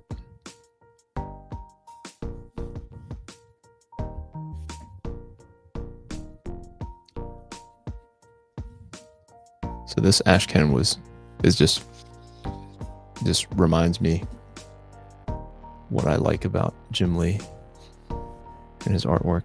His storytelling is, I don't know, he was one of the top storytellers as far as I was concerned.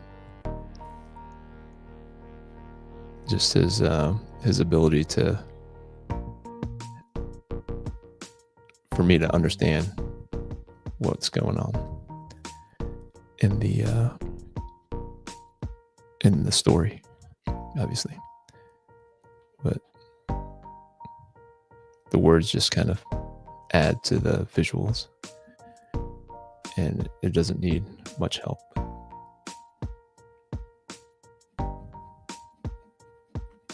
So I appreciate you guys joining me on this draw-a-thon. Like I said, I was going to be drawing anyway, and I'm drawing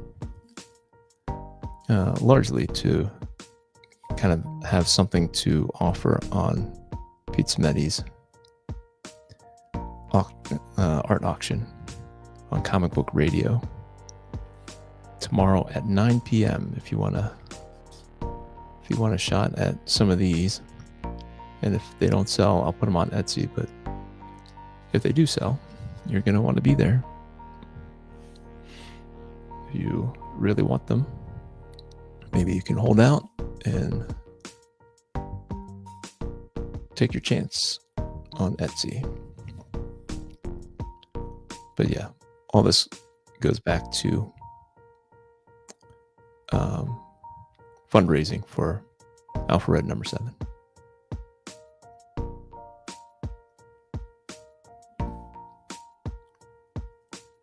The war chest is a little light, and I'd like to start collecting some pieces, like some coloring, possibly some inking. So that is where I am at in the fundraising stages, the pre-crowdfunding stage. I actually want to use the crowdfunding aspect of it to get more for the printing. is what I want to use that for, because the other pieces are, I don't want to say they're affordable, because it is a cost. But let me see. Al says, I don't get any new comic books nowadays. Working for these publishers and the messaging in the big two comics makes me grumpy. I get that, brother. I do. I did like the first Hush comics. I remember talking with Jeff Loeb about Hush back then. Nice fella, that Jeff guy. Yep, I hear. That's what I hear. I'm going to pick up Image Comics Battle Beast, a spin-off of Invincible comic book series, which I love. Yeah, I hear good things about that. That's right. That's the next big push that my LCS is having. And I was into Invincible very early on, and then I ran out of money. You know, the kids needed stuff, so I kind of dropped out of comics for a while. And then my younger brother had a bunch of this stuff on Comixology, and as I was reading through it, it just was not the same experience for me. So I bailed on it, but apparently it is still a very good series that a lot of people like. So we shall see if I can get into it or not.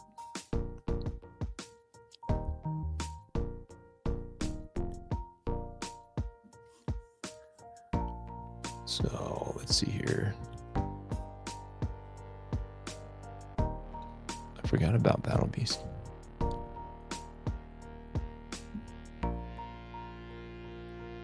Does he appear in the cartoon? I don't know. Al, are you into the? Are they on Prime? The cartoons? Is that where people are finding Invincible on Amazon? Because my local comic shop says that it's because of the cartoon that people are coming in looking for the comic. So a lot of people are finding the Invincible comic via the cartoon. So things to think about Sword of Eden cartoon. You get people looking for the book.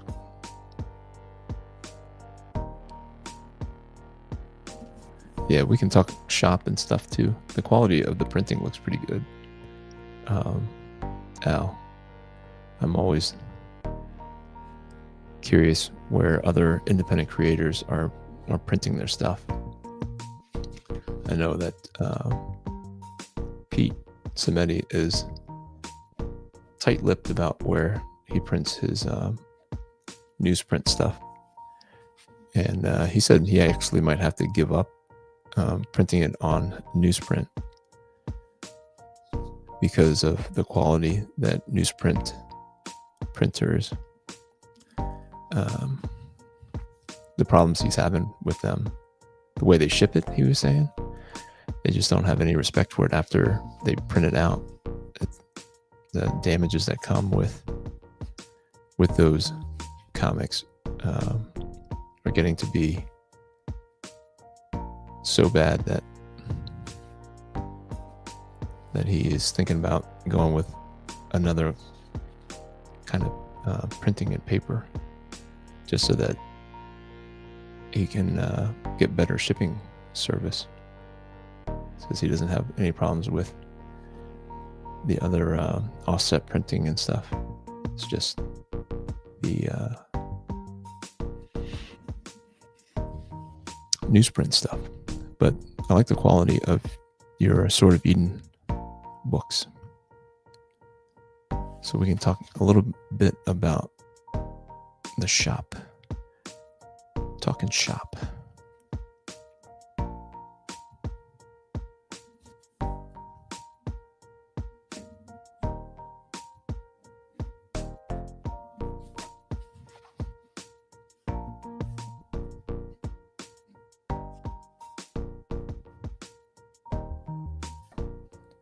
So what do you guys think? This is just kind of laying down the foundation of bringing out all the forms and some of the detail here that I'm going to want to highlight when I come back here with a lot of the Fatty McBlacks, and just drop in a bunch of really dark stuff. Like this is probably going to be all black. This is probably going to be all black in here. So Fatty McFat stuff will come in here and just wreak havoc. Wreak havoc.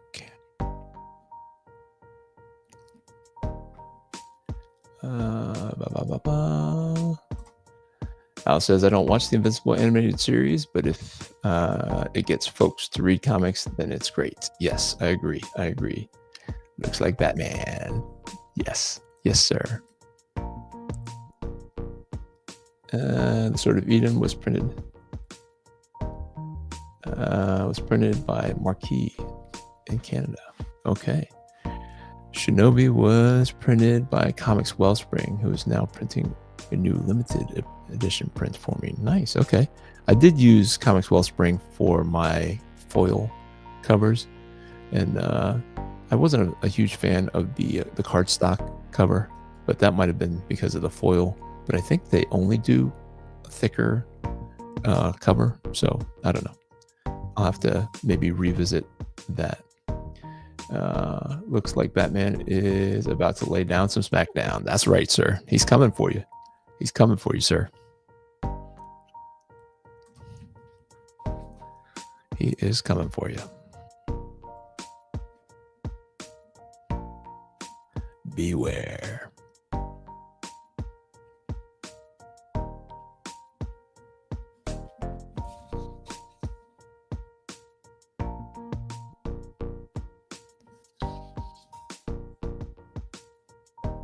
So Al, do you do any more conventions?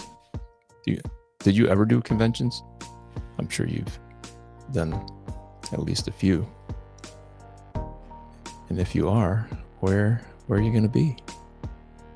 I got to get back to the Wellsboro Comic-Con.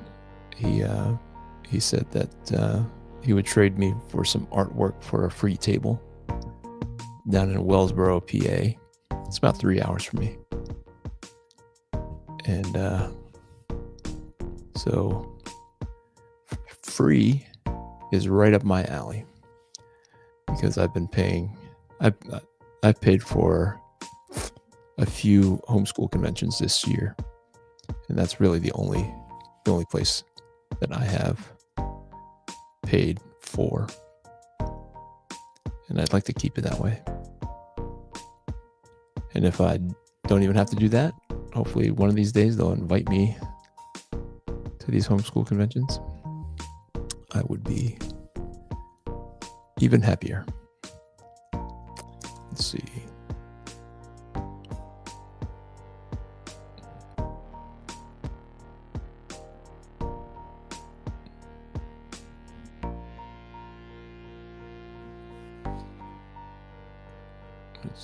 Let's see. Coming for my wallet. Yes, sir. He's going to beat up that wallet. He's going to beat up your wallet.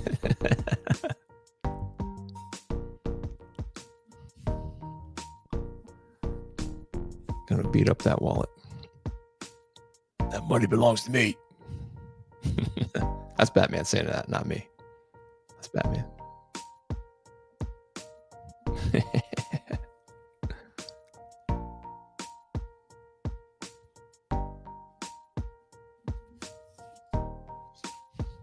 But Batman robs from you and then gives it to me. So he's generous like that. That's how that works, Paul. It's coming for your wallet. That's hilarious. Funny.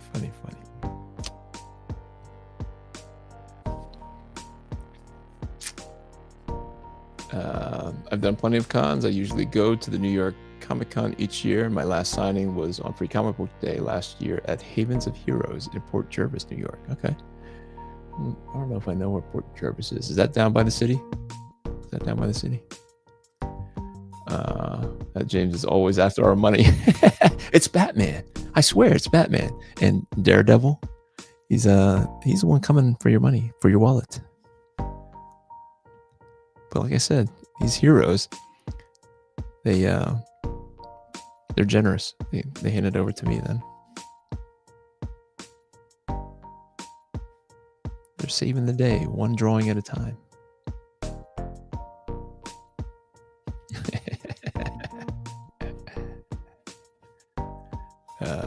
Too funny. Yeah, I've been meaning to do the New York Comic Con. I hear it is huge and worth it. I don't know. Do you pay, Al, if I can ask? Or do they comp you a table? Like, do you get table comps? I've started getting a few comps at bigger, I don't want to say bigger shows, or it's a different kind of comp where I'm an invited guest and I become a featured guest. I've had a few of those.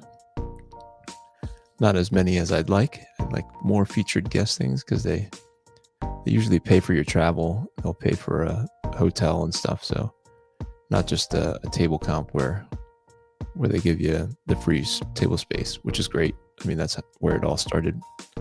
But I'm starting to get invitations to come out, and they'll pay for travel and meals and things like that. So that's nice. It's nice to save on those costs, because that's where you end up losing a lot of the money, is just the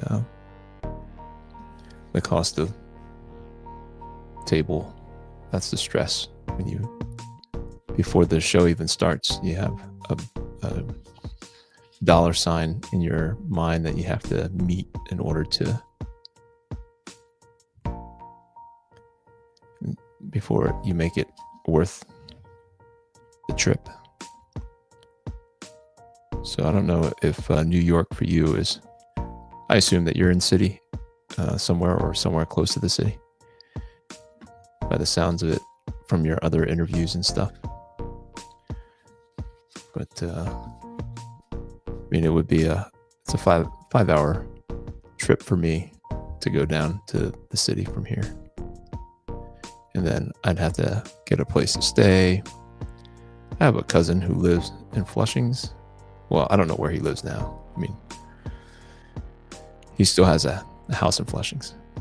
Flushings? Is it plural or singular? Flushings? But I've stayed there a few times. But he's married to a girl in Vietnam. And so I think she lives there. And he flies over there often.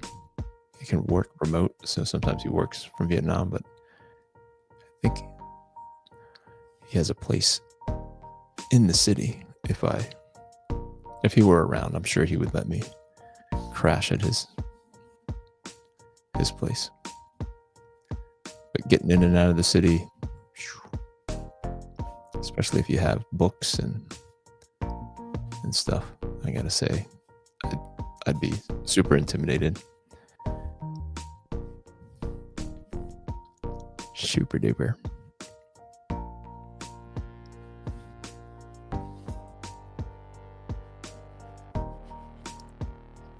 Super duper.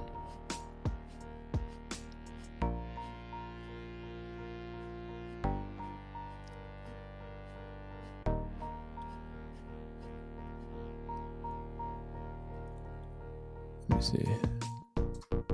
It says, I live outside of New York City. Port Jervis is about an hour north of Manhattan. Flushing, singular. Gotcha. Yeah. So Al, when you're inking, do you always use a ruler?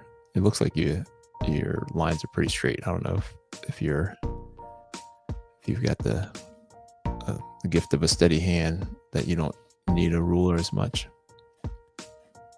But I once sat with Jim Lee and he was talking to us aspiring artists, and somebody mentioned something, and he said, "I don't use a ruler," and we all kind of chuckled because we thought he was joking, but he was like, I don't know if that was the joke, that he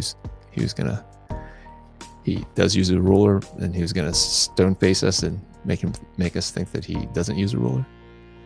But he draws some outstanding buildings, and to think that he doesn't use a ruler on his pencils to create those buildings is just mind-blowing. So I don't know if he was serious or not, but the man says he doesn't use a ruler. And who am I to question Mr. Jim Lee?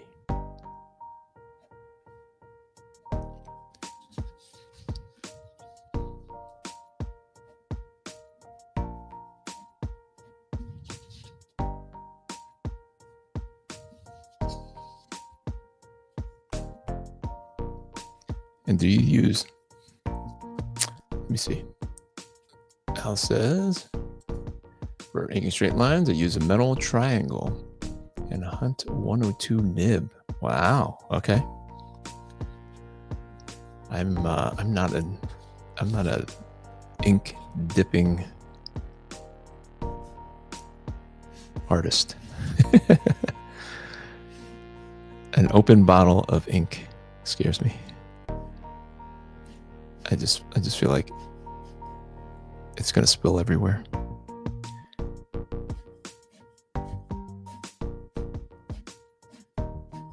And do you use mechanical pencils at all? Mechanical, I don't know, pens, brush pens. Maybe we can talk about that when you get on, because I find all that stuff very interesting too.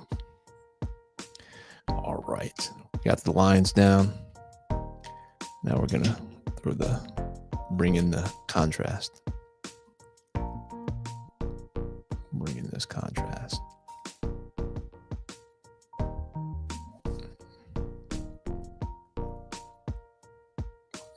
Go straight black with this, just to kind of show that the shadow is coming down.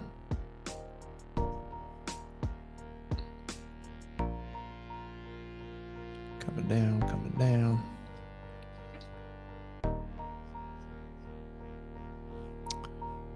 You guys, let me see. Hang on.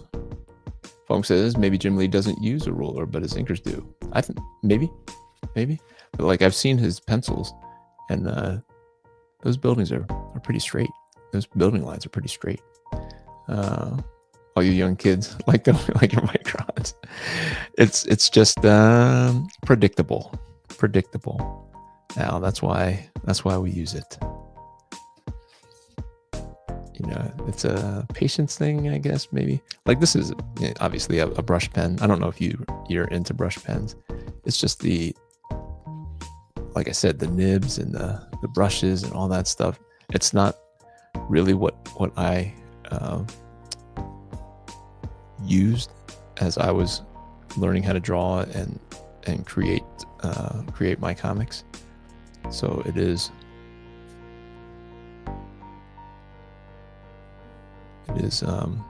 just kind of scary, intimidating, I guess. Shouldn't say scary, but intimidating for sure. I forgot the little bat fins. I always forget the bat fins. So I guess that'll just be all black here, just so as I don't forget.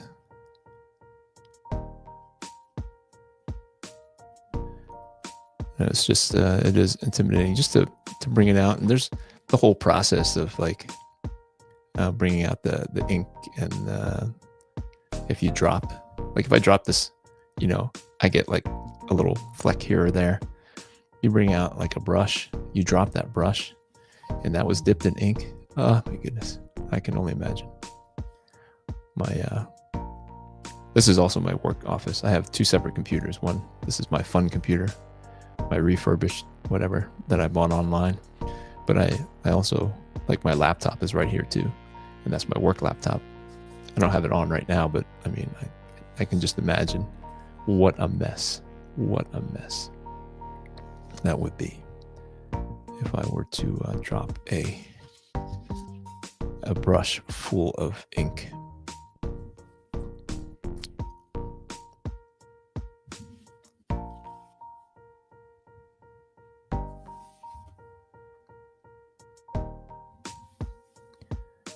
That would be messy. Messy, messy, messy. You get the fins down here too, wouldn't you? The bat fins from his glove. Down yonder way. He's coming for you. He's coming for your wallet, Paul. Maybe you too, Rod. Batman's coming for your wallet. That's fun. Hey, I gotta support my habit somehow. My comic book creating habit. I can't not do it, so I gotta wrangle in some help. You guys are cavalry. I do my part, you do your part, and the world is a better place.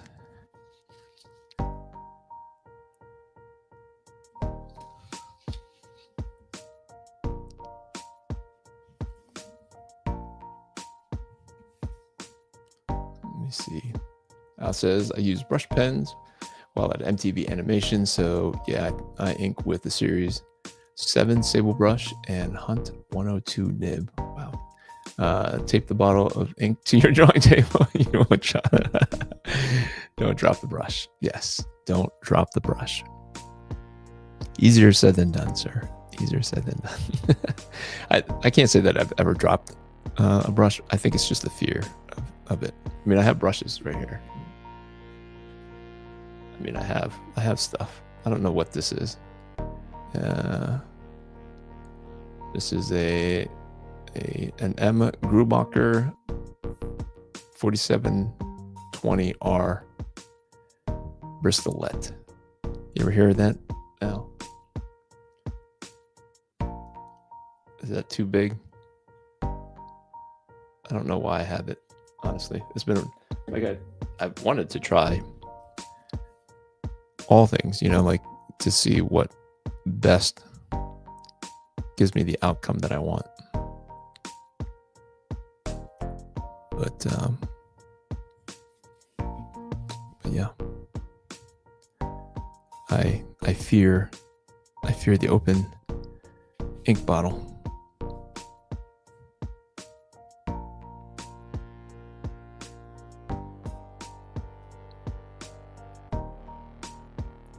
Fear the ink bottle.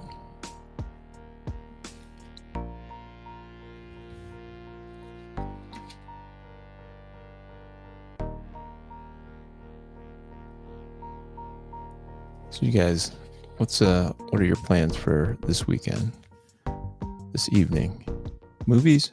Anybody going to the movies? A working man is out there. Snow White? Is Snow White still out there for you guys? Any interest in Snow White?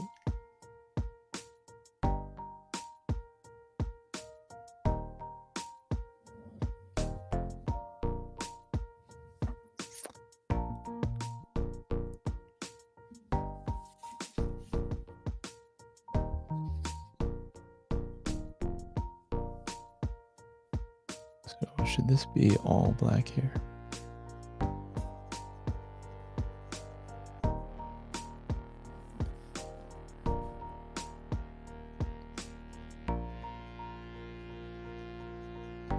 Because that'll push the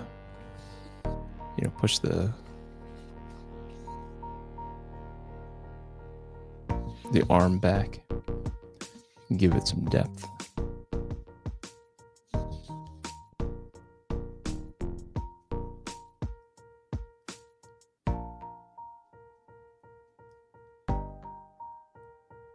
Definitely give it some depth.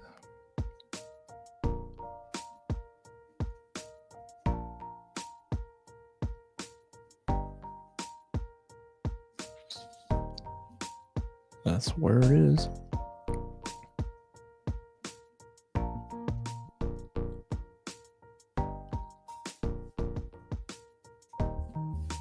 So that's what the contrast does, is it just gives it that extra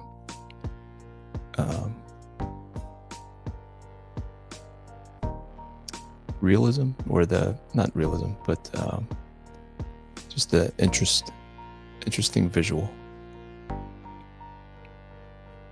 That's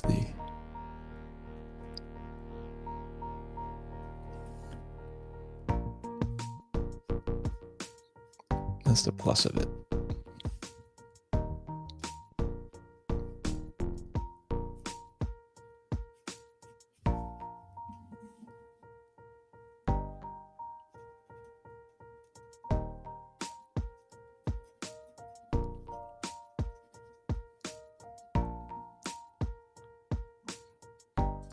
See, Fong says, my church has a conference going on this weekend, so we went last night. We'll go tonight and Sunday morning. Nice. What kind of conference? You have guest speakers come in, or what's the subject? Question for you and Al. Have you asked the Christian Comics Art Society to sell your books at their table at San Diego Comic-Con? I have not. I didn't realize that is something that they would do. I do not know. I know who's the pastor who runs that board and that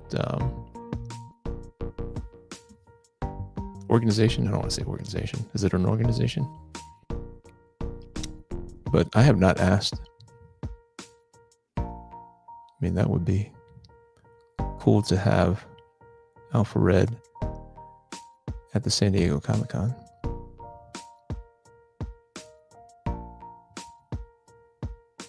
And if they would be willing to have me out, I'd love to sit at the table. I just can't afford to get to San Diego myself. Not this year, anyway. Future years. I know Fong, you came up with a possible plan for that, but that's it. Ralph Miley. Yep.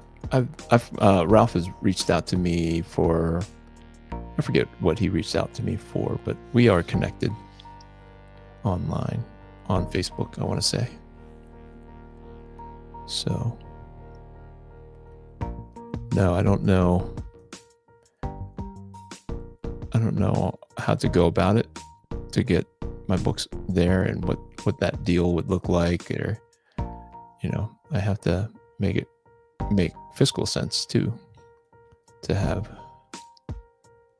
Alpha Red at their table. And shipping is the hardest part. The printing and the shipping when it comes to independent comics is probably the two of the hardest things to kind of overcome if you're trying not to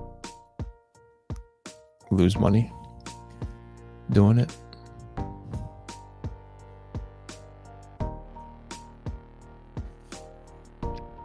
So that would be the challenge, Fong, to, even if Ralph agreed to allow the book to be sold at the table.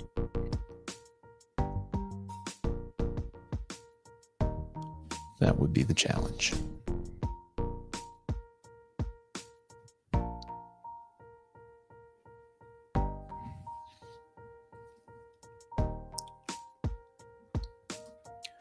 Al says CCAS has sold copies of The Sword of Eden at the San Diego Comic-Con. Awesome. That's great to hear. Fong says it's a nonprofit organization. One of the leaders that I talk with is Ralph Miley. Yep. So no, I've like I said, I've connected him with him. I forget how or why, but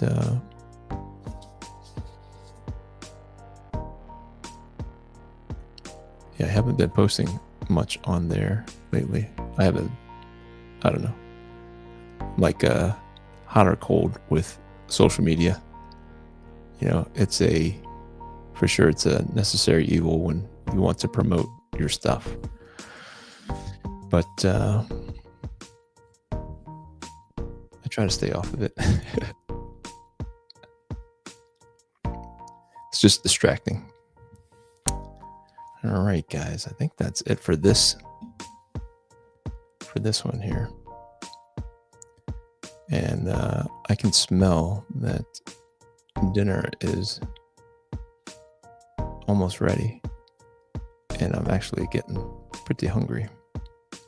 So I'm gonna make this it for now. And I appreciate you guys joining me on this random Saturday Sketch-A-Thon. And I'd like to continue doing it, you know. 25.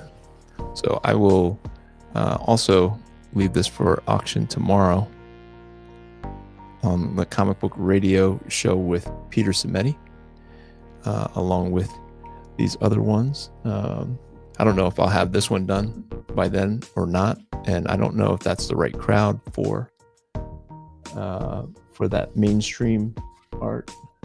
But this will also, I will save for the art auction at 9 p.m. on Comic Book Radio, right here on YouTube, or if you're watching me on Facebook, over on YouTube. This is what I started off drawing, and this is Ashby from my comic, Alpha Red. And if you haven't hit that like button yet, guys, I'd appreciate it. They tell me it shares it out to people, and all kinds of fantastic things happen when you hit that like button, if you hit that share button, if you hit that subscribe button. Like magic happens to the algorithm, and everybody gets flooded with Alpha Red in their inbox. I'm kidding. I don't know. But that is Satan in my comic, and that will be available.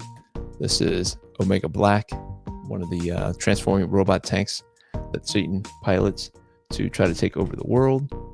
And yeah, I think that is the main couple that I have for the art auction tomorrow. So let me see. Says, thanks later. Thank you for joining us. Thank you for joining me, Al. John Rio says, what do you think of Free Comic Book Days? Comic Book Day MS. What's MS? I love Free Comic Book Day. I am looking for a place. If you know a place, John, that will have me, I would be glad to show up. Tell Peter I said hi, howdy. I like Pete. Yep. I will do. John says, what do you think of Free Comic Book Days to see some of your stuff? Yeah. Are you local, John? Are we connected locally through Funky Town Comics and Vinyls? Yeah, that's where I got the ash can. This will be an ash can. I'm gonna, once I do the erasing, I will couple it all in with the pages that I showed you earlier, staple it right there in the middle, and it'll be a nice little booklet that you can get the preview of Batman number 159. Where's the camera? All right, guys. Well, let me see. Many starters. Okay. I am. I don't know. I'm not sure. I understand what you're saying there, John. I apologize. You can leave it in the comment section below, and I'll be sure to check it out. And if anybody's looking for an artist for Free Comic Book Day, I believe I'm available. So until next time, let me see. Casa Grande, Arizona has a place called Amazing Discoveries. All right. Well, tell them I am available. If they're willing to fly me out to Arizona, I am there. So, guys, thank you for hanging out for this random Saturday Sketch-A-Thon. Really enjoyed it. Thanks for all the support and the conversation. Until tomorrow, we'll see you tomorrow at 8 p.m. I do this every week at 8 p.m. on Sunday. That's Eastern Standard Time. Tomorrow we are doing crypto. Is it Crypto? What is it? What am I saying? Crypto the dog, right? My brain is mush. My brain is mush. I'm going to get something to eat. Maybe I'm just hungry. All right, guys. We'll see you tomorrow. Until the next time. Where are we at here? Before we do that, we'll remove this. Until next time, guys. Which will be tomorrow. Grace and peace. We are out.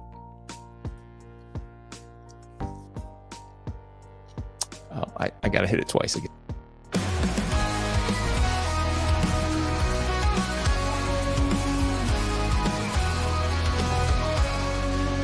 From the shadows he rises with courage in his heart, a beacon of hope. He's ready to start with faith as his armor and a fire in his soul. Alpha Red stands tall, fulfilling his role. Alpha Red, the hero we need. With the power of faith, he'll always succeed. Fighting darkness, he'll never dread. For the world is safe with Alpha Red. In a world full of chaos, where evil may lurk, he fights for the righteous, his mission and work. Guided by God, with strength from above, he battles the darkness with unyielding love. Alpha Red, the hero we need. With the power of faith, he'll always succeed. Fighting darkness, he'll never dread. For the world is safe with Alpha Red. Alpha Red.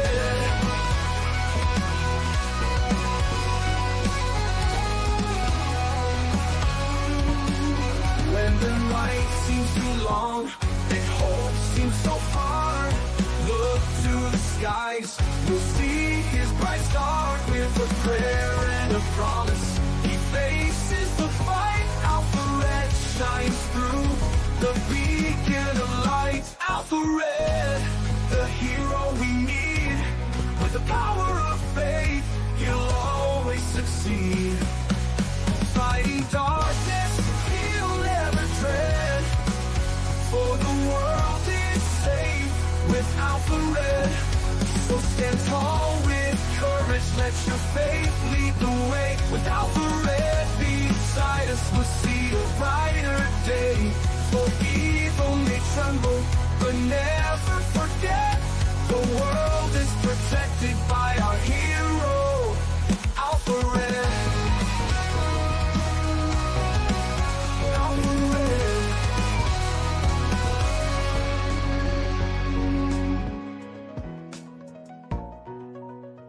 Alpha Red.